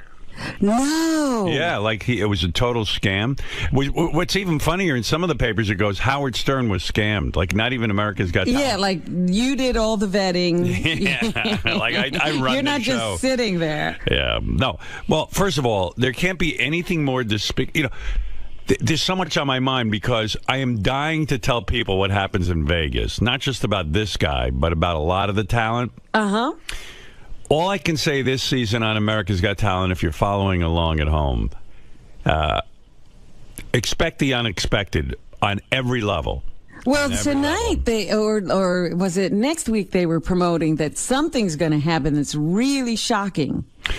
Well, I think what they're going to show, based on what I saw the same thing, and I don't know, they don't tell me anything, but a lot of times Howie, Sharon, and I really violently disagree. And because they edit and they only have an hour, they don't always show all the disagreements. So I think it seems like you three are on the same page with most things. Yeah. In fact, Ronnie was saying how much he enjoyed the show last night because they did show some of the disagreeing, a little bit of it. And there's one play. I get so mad I eat half of Howie's face off. It's crazy, like full-on cannibalism. But yeah, they sort of indicated that there's a real Howie wants someone to go through, and you're not right. I know. I think happy about that. Yeah, I think I know who it is too, and I was fucking livid. But so I don't know how much they're going to show of it. It's funny, like the things they choose to show too. Like I was doing math at the table, when I do math. Right, yeah. And I was surprised they showed that. I was glad they showed that, but because everyone wanted to know how much time we had left, so I did the math for them. Or how much time per contestant. Yeah, right. Yeah. I said, let me handle the math. That's my forte. And the show was over. You still had to come up with an answer. And I said, well, here, let me I want to do it on paper so I can show my work to the teacher. Didn't you love that in school when you had to show your work? Absolutely. I was like, I'm in big trouble. I can't just look at somebody's answer on another paper. That was to keep you from cheating. Yeah, it worked. It was really fucked up with them. I don't have any work. My work, I don't know how I got. I took a lucky guess. Does that count? I'm a genius. Yeah, so I don't know. It's like really weird because there were so many arguments when we taped. And sometimes they go to them and sometimes they don't. But maybe next week they're going to show one of them. Yeah, I like that little Snapple room thing, too, where you guys are sitting back there talking about some of the contestants that really impressed you. Yeah, but you know what's crazy? What was going on? What? When we were taping, we would be in the Snapple room for over an hour, at least twice a show. Really? Yeah, and like all it is 3 seconds of the show. It's great. And I sit there and go, you're kidding me. Trouble is, you can't figure out which 3 seconds they're going to use. Yeah. Yeah, because they cut it up still, and you're jumping around from contestant to contestant. Yeah. I saw one of the contestants last night. I think it was the only person I disagreed with you on the whole time. Yeah. And they didn't even show you voting no. Yeah, did you notice that? Yeah. That was the other thing I was going to say. The girl that sang Blue. Yeah. Yeah. See, all I can tell you is, by the time we get to Vegas, I'm right about 100% of the time. But in order to show you saying no, that was going to be 3 minutes. You know what I mean? It was going to take a long time. That was a big disagreement because on that girl, I didn't think she had the goods. But the only reason I want them to show, because when we get to Vegas, a lot of times I'm proven right. And yeah, when she started singing, I said, she's got a nice voice and everything, but she sounds like a million other people. Right. And, by the way, the thing that Howie and I disagreed on, everyone on Twitter agreed with me. That girl is a tremendous singer. The one you picked and said she was unique, she was amazing. Amazing. You talking about the girl and the guy? Yeah. She was great. And like everybody wrote me on Twitter, how could Howie have said that girl wasn't up to par? I mean, Howie has a 10 ear, I think. Well, I'm there to listen. Sharon 99% of the time sides with me because she knows I'm right. And so, I keep Howie in check. Because he was astray. Completely off on the girl singers. He liked the girl who was sort of mediocre and not the girl who was completely unique. Yeah. Howie's great. Everyone writes me about the chemistry between us, even with Nick. I like Nick a lot. In fact, I had when I went to see the auditions, I was like, well, what is it that Nick does? He comes out and he says hello to the audience. Yeah, but it's all backstage. But watching him on TV, he's very funny, and he really is willing to put himself out there. He puts himself out there, and also he's real with the people. He doesn't. Oh my God! When that girl came out to do that dance, the pole dance, right, and he wound up on the pole with her. Yeah, I was like, somebody's going to die. Because that was too much weight for that pole. Those temporary poles are pretty good. But listen how screwed up this is. And again, I wish I could tell you what happens in Vegas, but I'm not gonna because I don't want to ruin the show for people and I want them to watch. But here it is. Talented liar, TV phenom's war injury tale. Now, the reason I think this is so screwed up, it messes it up for every real veteran who comes back from the war, regardless of injuries. Right. Because now no one believes you. Now, all of a sudden, the one thing that was, remember in The Wire when the criminals talk about you never kill somebody on a Sunday morning church? Yeah. It's like that. It's like you could be the most fucked up liar on the planet, but you never lie about your military service. Gotta have some rules. Well, you remember that guy running, what was he running for, senator in Connecticut? I think Senate. He lied about Vietnam. He won, but this lie is so wrong on so many levels. TV phenom's war injury tale. He's got talent. This is the guy from America's Got Talent. I'm assuming most of our fans are watching the show, so they know what I'm talking about. He's got talent and a lot of explaining to do. Sergeant Timothy Michael Poe, who, by the way, everyone was in tears over. I know, the whole audience was crying. I had friends write me on email talking about they were home crying. Sergeant Timothy Michael Poe, a country western singing National Guard veteran.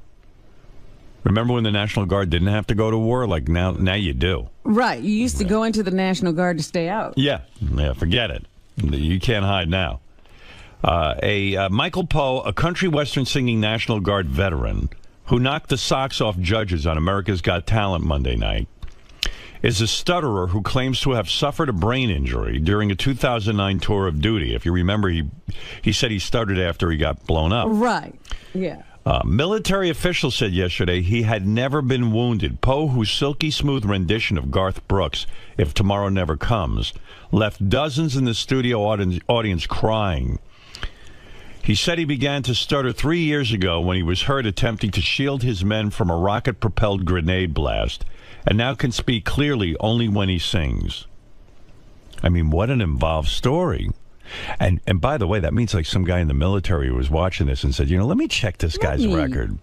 He probably knew him, said that dude wasn't ever in any action. But if this is true, then what was this guy thinking, that he wasn't going to be discovered? Yeah, like the military doesn't watch TV? I mean, everyone is going to think he is a fucking scumbag for lying about military service and getting blown up. I don't think he really thought through what would happen if he got on TV. But the Minnesota National... But his wife was there with him, too. Hey, they have had scam artist teams before. Yeah, but no, the wife says, I don't know anything about this. Listen to this. But the Minnesota National Guard said yesterday that Poe was never injured in the line of duty, nor did he serve in the military for 14 years, as he claimed on national TV. He must be like one of those women who like gets themselves ill so people will feel bad for him. Munchausen's disease. He's got the male version of Munchausen's disease. Sergeant Timothy Michael Poe served in the Minnesota Army National Guard from December 3rd, 2002 until May 26, 2011. Let me do the math there. Real quick math. I think that's 9 years, not 14. Right. And performed as a... sorry, I didn't write it down. I don't see any work. I didn't do any work. And performed as a supply specialist, said Lieutenant Colonel Kevin Olson, a spokesman for the Minnesota Guard. Quote, his military records indicate that he served with the Minnesota National Guard in Kosovo from October 10, 2007 until July 15, 2008, and was deployed to Afghanistan from July 28, 2009 to August 30th, 2009. So he did serve, and he was in Afghanistan. Kosovo. No, it says also, he says was deployed to Afghanistan. Oh, okay. From July 28th, 2009 to August 30th, 2009. I think that's almost like a year, but I'm not sure. I'd have to really put pencil to paper. I'm not keeping No, wait, up. let's see. July 28, 2000, July. Yeah. July, September. No, what comes after July, Robin? August? August. All right. I skipped that. August. That's 1 month. Right. He was there a month. Holy smokes. Not Boy, that you can't get hurt in a month. Once you do the math, and, it's complicated math, I'll admit. That's a month. I thought it was 2008 to 2009. It's 2009 to 2009. That's a month. Don't get tricked. That's a trick question, That's right, and he's not telling you what part of the month. It could have been a few weeks. He might have been there a day. Sergeant Poe's official military records do not indicate that he was injured by a grenade in combat while serving in Afghanistan in 2009, as a report said the spokesman. Poe's ex-wife, Kelly Ballard, said she had never heard her former spouse stutter like he did on the show. So it was a fake stutter. Right. Wow. There was no... Well, you notice that when he was talking to Nick said, you got through that whole sentence without a stutter? Yeah, he forgot. Like he forgot. Yeah. Holy mackerel. There was no combat injuries, said Ballard from her Texas home. I think he's developed a feel sorry for me. I feel sorry for me stutter. Oh. Boy, this really sickens me. I know. And not because it happened on America's Got Talent. I mean... In general. Oddly enough, this will probably bring more viewers to America's Got Talent. This is like a full-page ad for the show. So from that aspect, it's good. But the bad part of it is for military guys who actually serve, and they're walking around with one leg blown off, and then they go and they go... can't tell their story. Yeah, you go and say, hey, I got my leg blown off with a grenade. Yeah, right. Just like the guy in America's Got Talent. There was no combat injuries, said Ballard from her Texas home. I think he developed a feel sorry for me stutter. In a video detailing Poe's backstory filmed in the Austin, Texas auditions from Monday's show, the country singer said that in Afghanistan he volunteered to clear buildings and help rescue wounded people, and one day someone armed with a rocket-propelled grenade launched open fire. How the fuck did he do this? With a straight face. Somebody told him a story, and he decided to make it his own, probably. I saw it coming down, and by the time I turned and went to jump on top of my guys, I yelled grenade, and the blast had hit me, Poe said. You know, it's amazing, too. They didn't even show my whole speech to him. I was talking about his service, and... Well, you thanked him. Yeah, I did, but I did a lot more. You know, they have to edit it down. Thank goodness they didn't show him. And I remember, I thought I was about to lose it and cry for the guy. That's how upset I was for him. Yeah, thank goodness they saved you with their editing. Yeah. I could have looked like a real pussy. I saw it coming down, and by the time I turned and went to jump on top of my guys, like he's a huge hero. Right. I mean, this is a story with nothing but hero smacked all over it. I yelled grenade, and the blast had hit me, Poe said. He claimed that had he not been injured, he might never have discovered his singing voice. Right, because he discovered that with this speech pathologist. Boy, I wish I could tell you what happens in Vegas. I wish they would fast forward on that one. Well, don't, because, you know, right now, as far as we're concerned, he's still in the competition. Oh, yeah, no, he's in. But that's what I'm telling you. We might go to Vegas and fall for it even harder. That's what I'm telling you. Just be prepared. But Ballard said years earlier he was the lead singer in a band called Crawl Space. Show producers said they first learned only yesterday that Poe had been lying. Poe could not be reached for comment yesterday. Yeah, and they actually vet these guys pretty well, I thought. Yeah, he crawled back under his rock, apparently. Oh, my God, I want to interview him so bad. I want to interview this guy so badly. Well, there should be a law that you can't misrepresent your military service. Especially in front of me on America's Got Talent. Yeah, well, you go to AGT jail. Yeah. There's got to be an AGT jail.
Sharon's holding on for the game. Remember that from yesterday? I got to do that. Oh, yes, this woman who we talked to yesterday. All right, let me get to her. She's Sam Simon's on the phone. Hey, Sam, I haven't spoken to you in a while. What's happening? Hey, Howard, how you doing? Sam Simon, one of the creators of The Simpsons, who doesn't get as much credit as the other guys because he sold his portion of it, and they tried to shove. Sold nothing. Well, No, I mean, but he left. He left, but he shouldn't have because those guys try to act like Sam had nothing to do with it. But he really they don't. I think they do, because when I saw the Hollywood Reporter article and stuff, I was like, hey, why is Sam not more prominent in this? Sam had a lot to do with it. Years, and I left after the 4th year. I heard the drawings were really shitty until Sam took over. Oh, that's true. There you go. All right, Sam. Anyway, what's on your mind? Well, I got a few things. And first of all, I want to thank you for AGT. It's my favorite show on TV. Isn't that a shock? Because of you. I was sick of the talent shows. I just was done with that stuff. And now I am so into this. I'm looking forward to the live shows and Me too. finding the winner and all that stuff. I got to tell you, I am so thrilled by a couple of things that have happened. That I get a lot of email and tweets and things from people who say, you know, I kind of gone away from not only America's Got Talent but all these talent shows, and we feel like you revitalized that. I get so proud. Howard, that it's the same thing that you did with radio. It was boring, it was over, and you have brought some unpredictability to it. Yeah, I'm very excited about that, and I'm also excited that people are telling me that 99% of them are watching the show with their kids, and they're like, they can't believe that their kids are Howard Stern fans. And so it's all sort of exciting and well, new. I don't think a lot of people know who you really are. You know, like, you know, this reputation. Right. I see Howard on the show, and I think it's great. Right, it's fun. Although, I mean, I like when you rewatch the show, right? Yes. When you saw this mentalist, right, psychic, what was he? No. The mind reader. The mind reader. The mind reader. Like, could you tell how he did that? Well, I actually know because I've employed a few mentalists. Oh, okay. But I tell you the truth, I thought that guy was terrific. Yeah, we know there's no real Yeah. such thing as a mind reader. Right, we know it's a trick. Yes, Yeah, of course. but he did a wonderful job because what I loved about him is, I don't know how you felt about him, Sam, but I thought he was very unassuming, you know. I've had guys do that kind of thing, and the way I judge is I say, you know, this guy's got something interesting. He's got a good presentation. Let me see what else he's got. Does he have a show in him, or is he just a one-trick pony? And that's my criteria. Well, no, I mean, I liked him, and I thought he did a good job. I thought the stuff he was saying was really good, but I don't know anything about magic, but I think yeah, but you think you know. But I think I know. Yeah, like people tweeted me. They go, "Oh, he must have had an earpiece in." No. There was no earpiece. Someone else goes, "He must be able to see underneath the tape, like from. He must be able to go look down." I think that's part of it. Yeah, this is all of the stuff. But for those of you who thought that he had a partner in the audience and a remote control thing, the producers told me afterwards. I said the guy did a great job. They said to me, for sure, he doesn't have a shill in the audience because he had to perform it for us in a room without anyone in it. I mean, I guess he but yeah, so he I don't think that's what he did. He provided his own mask, basically. But I don't want to. I mean, I actually know something about this. Okay. But I thought he did a terrific job, and most people who are not, privy to how these things are done, were tweeting me. They go, "Is that guy for real? Is he really able to read minds?" And so, people are fascinated by this thing. It's one of the oldest tricks, but it's still very fascinating to people. Okay, well, listen, I love AGT, but there's a show I really don't like. What's that? It's called Fast Food Mania, and it stars someone that I do like, and his name is John Hine. Well, I'll be watching the show tonight. I haven't seen it yet. Well, what's wrong with it for you? Are you objecting to what he's promoting? I'm glad you're here. I hope you're feeling better. Thank you. But you're objecting to... side with this. I heard you say you liked it. I liked it as a show. Do I like the fact that he's telling people to eat that sort of food? Of course not. God, Robin, he's not just... It is a celebration of gluttony and animal abuse and global warming that is beyond belief. Well, I got to defend John for a second. I have not seen the show yet, but listen, Sam, let's be realistic. A lot of people love fast food, and John loves fast food. What? Well, I'm saying if you're a fan of fast food, sitting and watching John gloriously kiss the ground where Colonel Sanders once dog is the funniest thing in the world to me. He could not kiss the ground where Colonel Sanders. Osama bin Laden was born on television. You're comparing Colonel Sanders who kills chickens to Osama bin Laden? Oh, I will compare that. I'll tell you why. Because obesity kills 100 million people, and Osama bin Laden killed 3. But you're thinking too much. Yeah, but this is a killing by choice. Sam. People choose this. Sam, What, the chickens choose to be killed? I said Sam. the people choose it. Sam, you're thinking too much. No. John, do you want to defend your show? Listen, wait a minute. Kentucky Fried Chicken is the most notorious slaughterer of animals in the world. His Holiness the Dalai Lama has called for a boycott of Kentucky Fried Chicken because they use the cruelest, most outdated methods in the world to kill 1 billion chickens a year. Sam, you're talking to a guy who doesn't... I don't eat any birds anymore. Okay. I still eat And fish. I don't eat meat at all. Yeah, right. So we understand the politics of this. But what about the planet? All right, let's talk to John Hein. John, how do you defend yourself? Sam Simon is watching your show. Will you be going into the methods that this meat is derived? Yeah, John, why are you not visiting Kentucky? Wait a second, John. Why are you not? Creatures that can suffer, John. John, why are you not visiting? Howard, in the main title of the show, listen. Say somebody feels that, I want to eat a hamburger. In the main title of the show, John Hein is eating a hamburger that is 18 inches tall, and he looks like he's in heaven. It's got about 25 patties in it, and grease and cheese spilling out from everyone. It's the most disgusting thing you've ever seen in your life. And he's in bliss. And he looks like he's in heaven. Well, let me say something, because this needs to be said. Why are you taking his side? Well, hold on a second. Because you're out of your fucking mind, Sam. That's why. John, will you personally visit the slaughterhouse where Kentucky Fried Chicken kills their chickens? They won't let him in. Howard, we did, but that got lost in the edit. I see. Oh, So, really? Yeah. Oh, No, of course we're not going to do that. That's not what the show is about. The show is about your joy of fast food. Of course, I understand what Sam's saying. Right.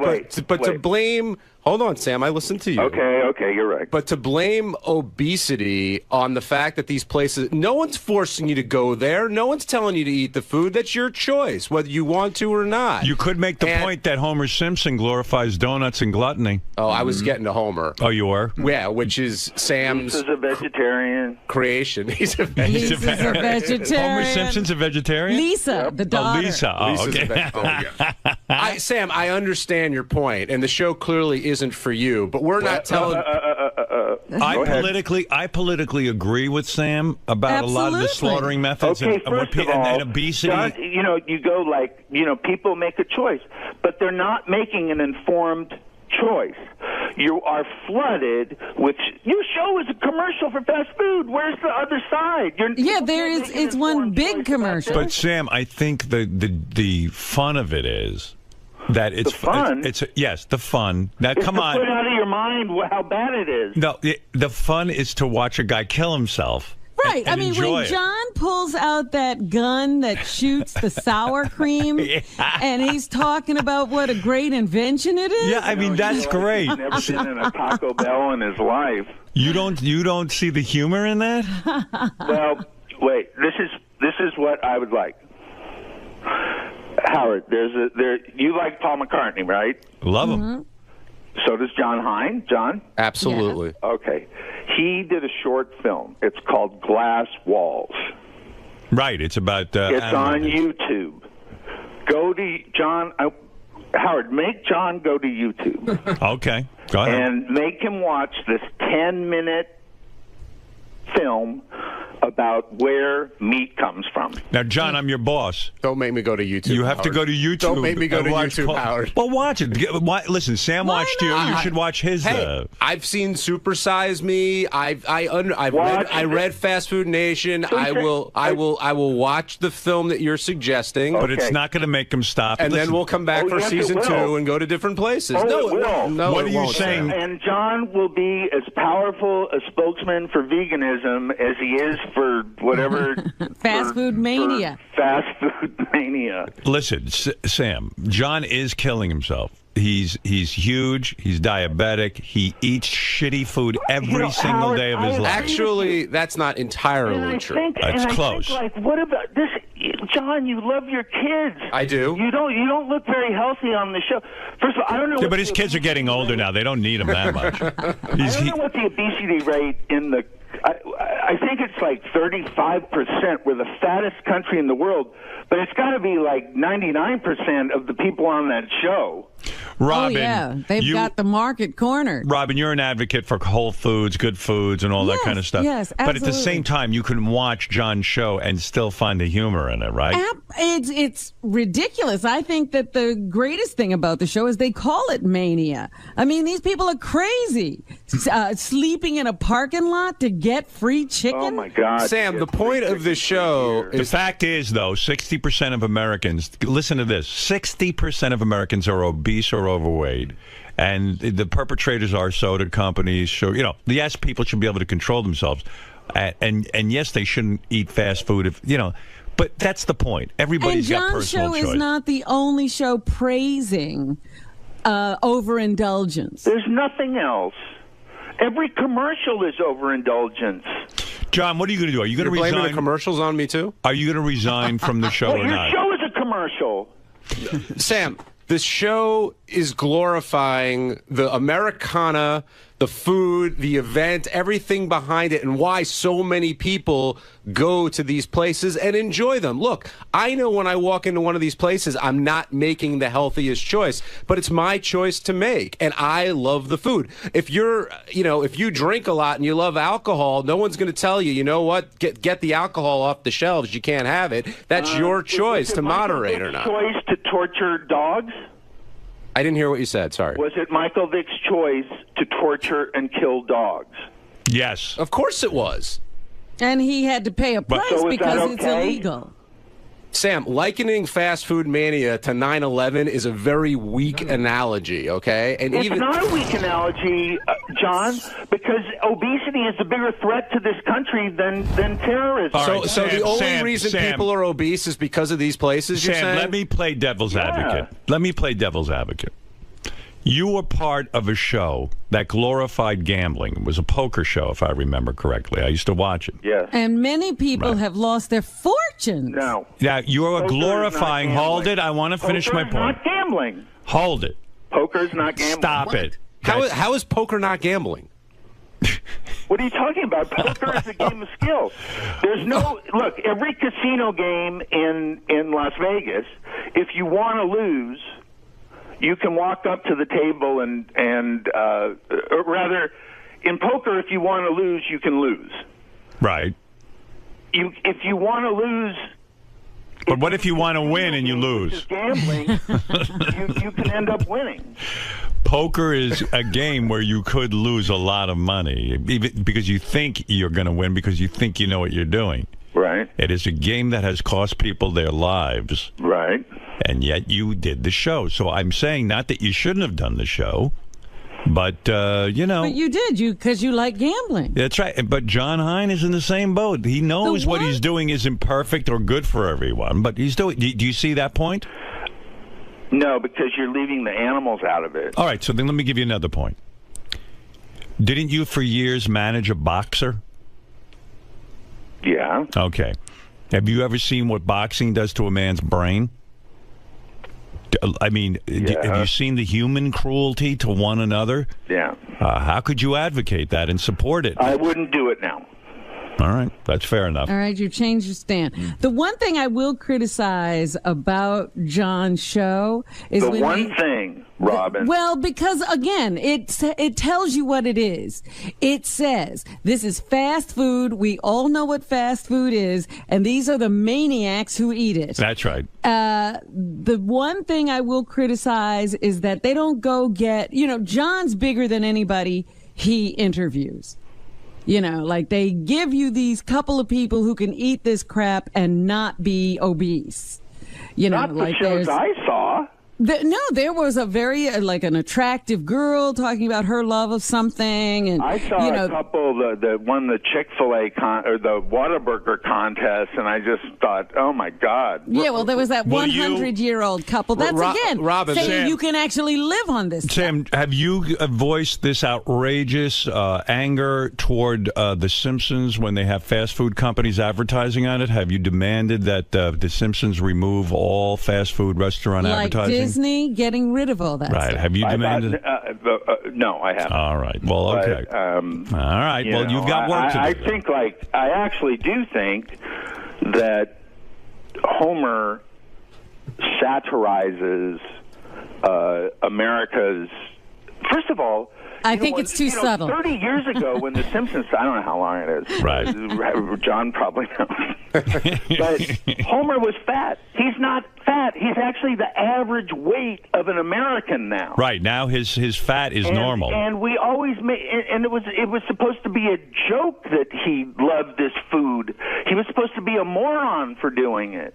And now Well, I understand your point. I understand your point. John Hein, my first what? Because when you do watch the show, you kind of say to yourself, you know, maybe fast food is kind of fun too, the whole lifestyle. And why am I being so uptight? Maybe I want to be a part of that. Maybe I'll go get a big burger. Yeah. But, you know, and people don't realize how dangerous it is. I mean, we did that experiment that guy did at work. How long have we had that cheeseburger sitting out there now? Since January. Since January. How many months is that? 6 almost. Is there a cheeseburger still out there? Yeah, we have a cheeseburger because we read about this in the paper. We have a cheeseburger sitting in our office for 6 months. There it is. The cheese is absolutely perfect. Yep. There is no mold. And John Hein, when he's at White Castle, he goes, "Look at that, 100% beef, everybody." I mean, that scares the shit out of me. Like it's really 100% beef. That thing has not changed. No, how do we explain that, John? That the roll, the beef, and the cheese have no mold, and that's 6 months. Yeah, it's preserved well. Doesn't that scare you? Yeah, it does. And you're eating that. Well, it's a cheeseburger, so. So Sam is calling. Sam is calling for you to show that aspect of fast food on the show. No, yes. Well, they're not going to do that, but no, we're not. I want John to watch Glass Walls with Paul McCartney on YouTube.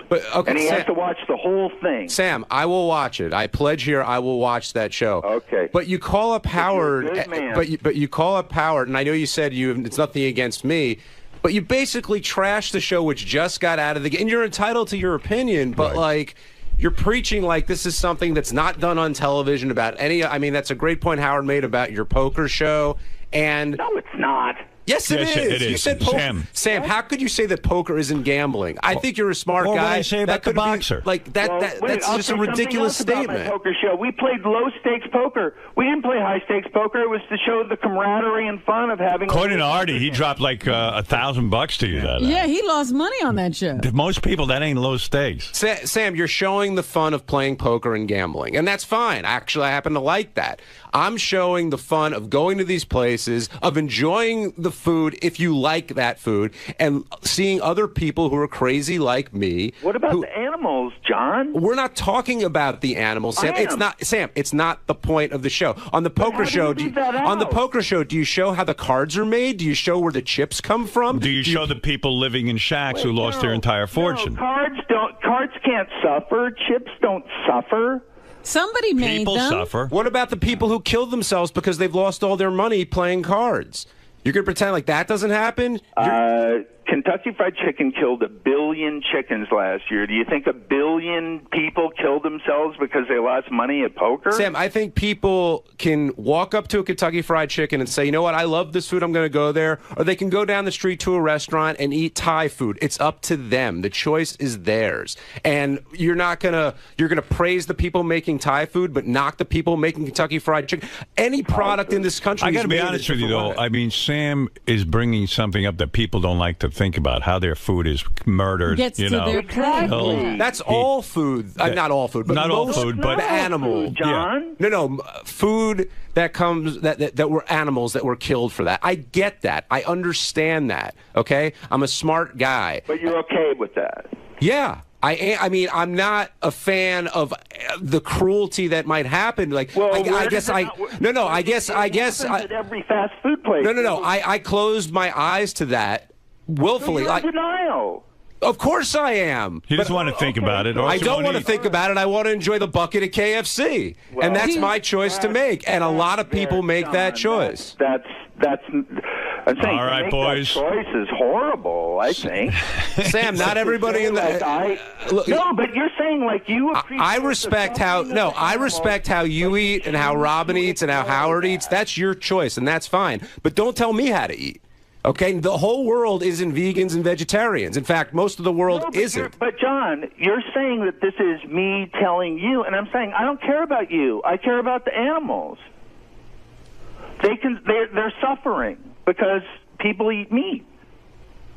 Yes, and they will continue to suffer because people eat meat. That's the way the world is, and you want to change the world. I get it. Not after you watch this video.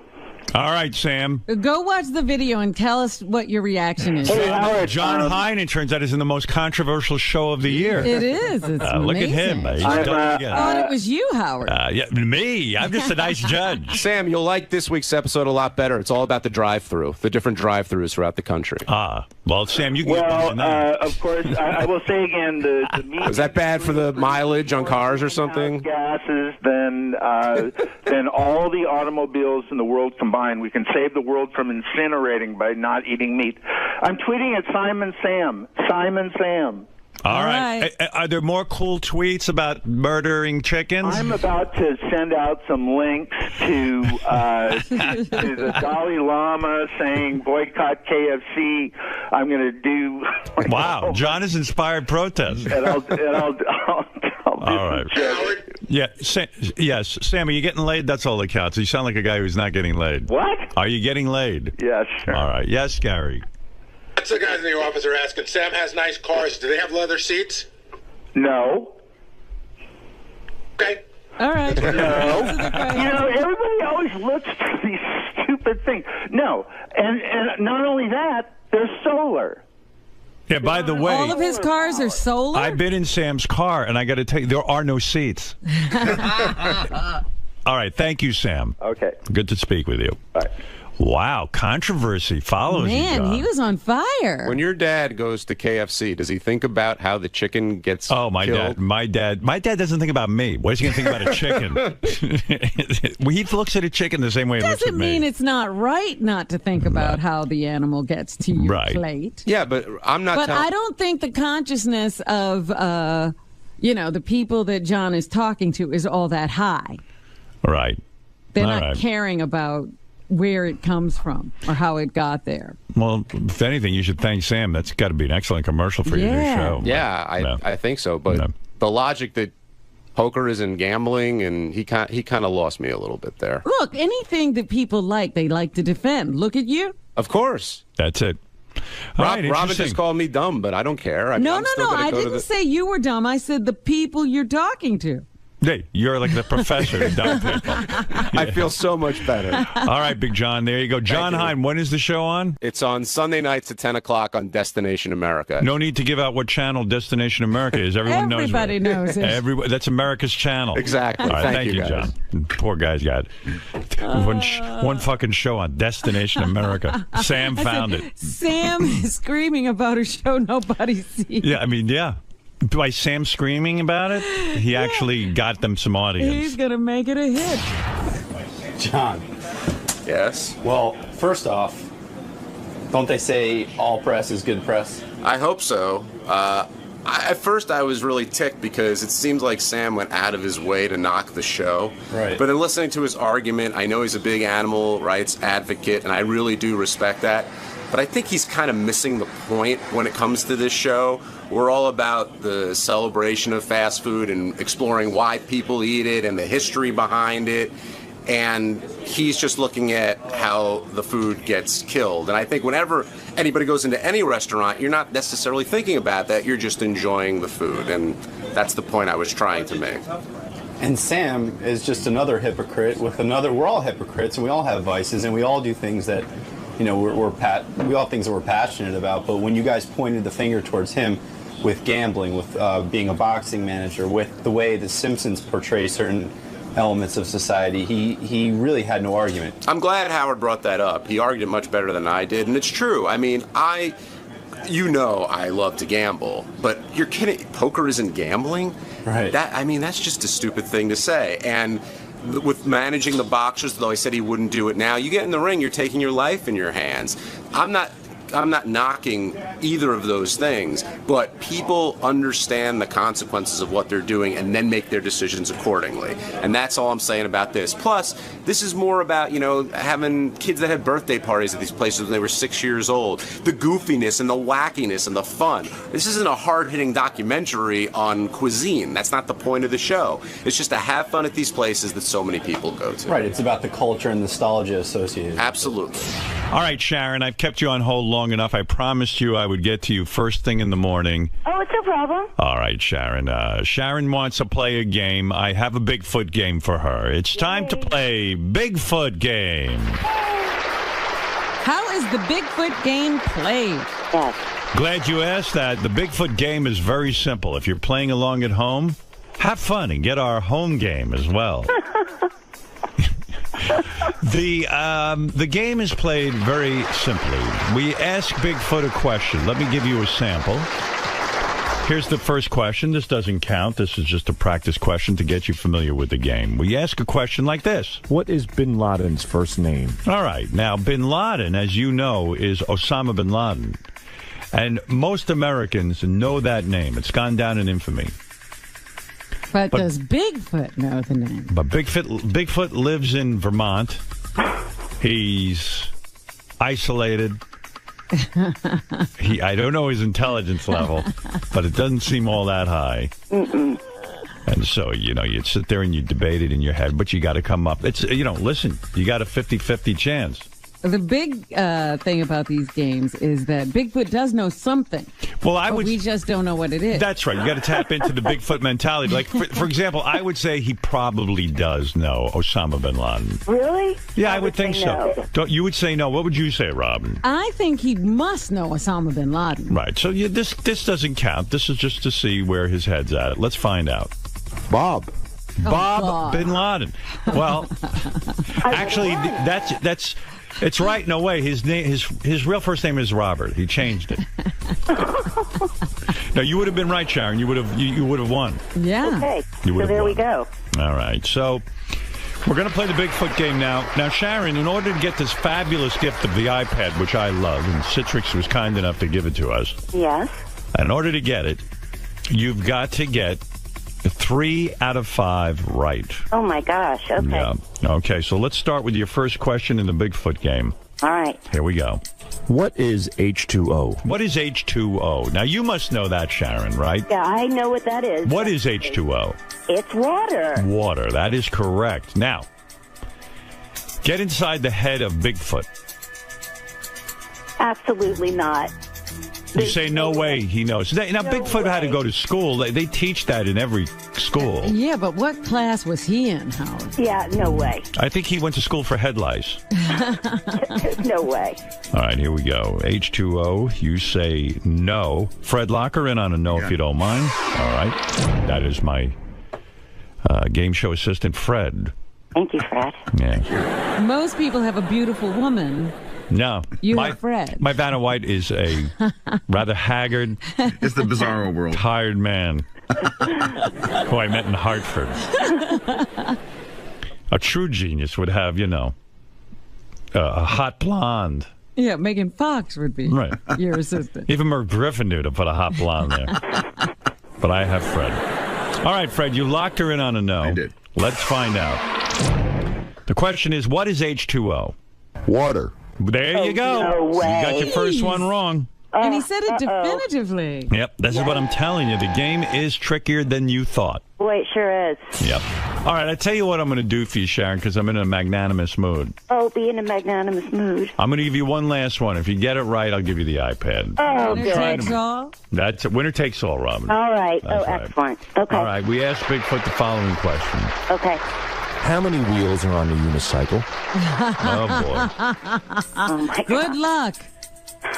Oh, my God. How many wheels are on a unicycle? I say there's no way in hell he knows this. I agree with you. There's no way in hell. I don't think he knows what a unicycle is. You never know what Bigfoot's experience has been. He could have been involved with a circus. I have to go with my gut on this one. I've got to say no. Yeah, I could see him as like the bearded lady in a circus, and he hung out in the cage next to the unicycle man. I mean, I think he's got it. I think it's a bicycle. Yeah.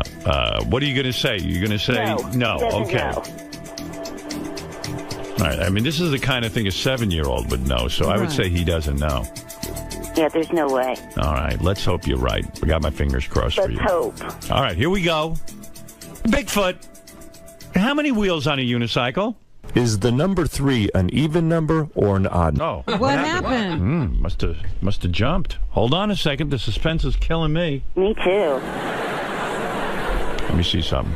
How many wheels are on a unicycle? All right, here we go. Is the number 3? Oh, they didn't edit it right. I think he said 2. He said 2. He said 2. He said 2. That just totally blew, though. Yeah. But anyway. I won.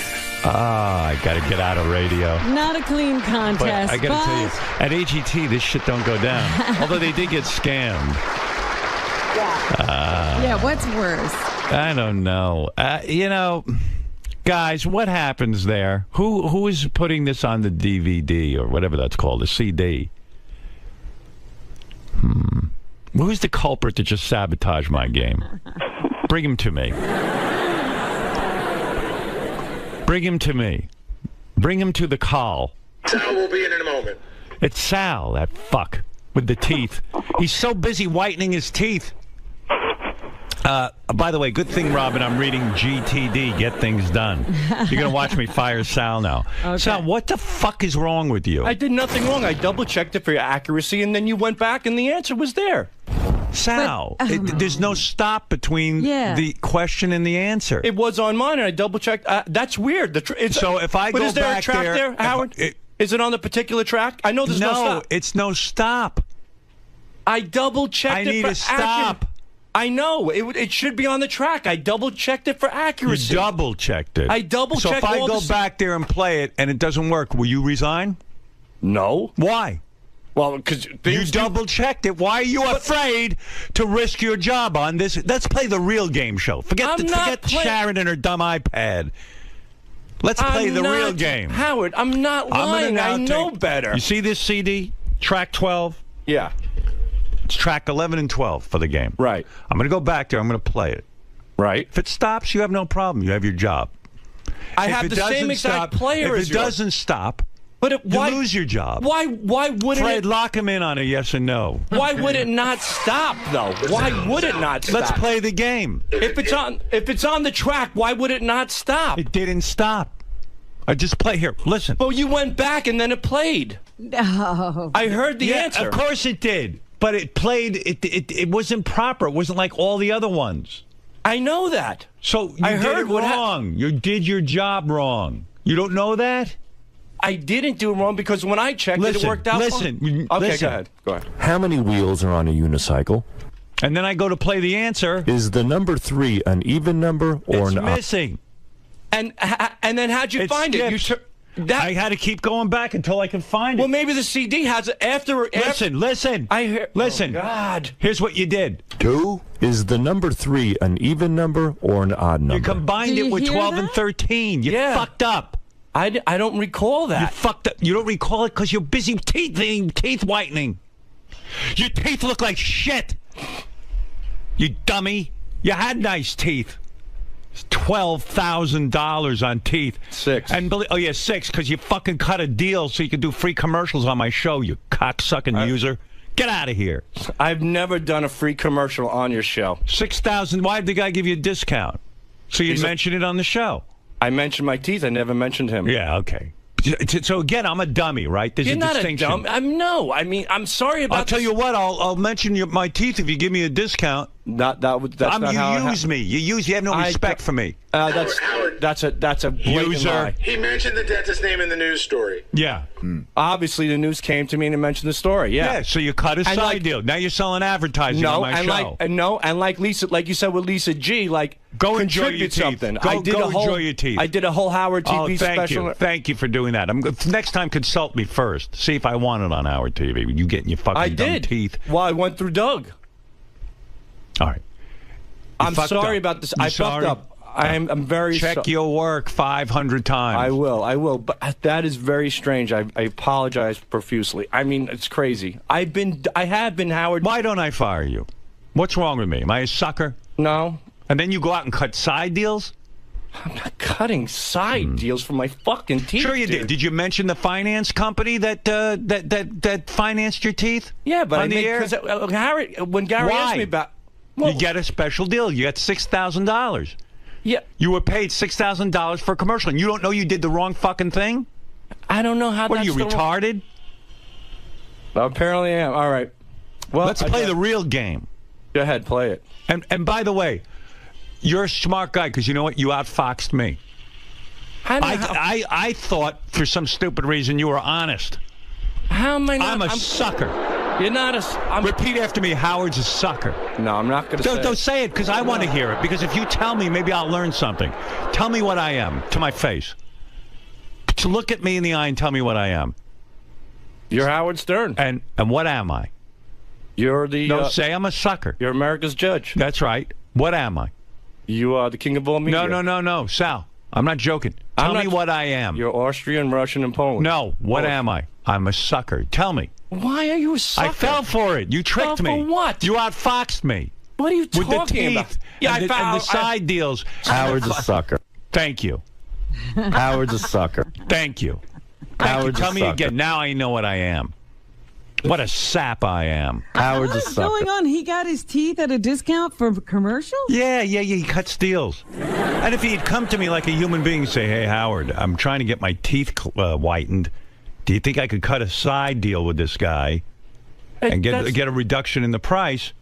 I would have sat down with him and said, look, man, we don't use the show for that stuff. I'd rather pay for his fucking teeth. First of all, his teeth are ridiculous. He didn't need these teeth. You know, I mean, I could understand it if it was for something. Robin, you got really breast reduction. needed. You didn't need that. Did you need breast I didn't get a And you talk about your tits every day. She needed I didn't get a discount. I don't never mentioned the doctor. Well, discount or not, there's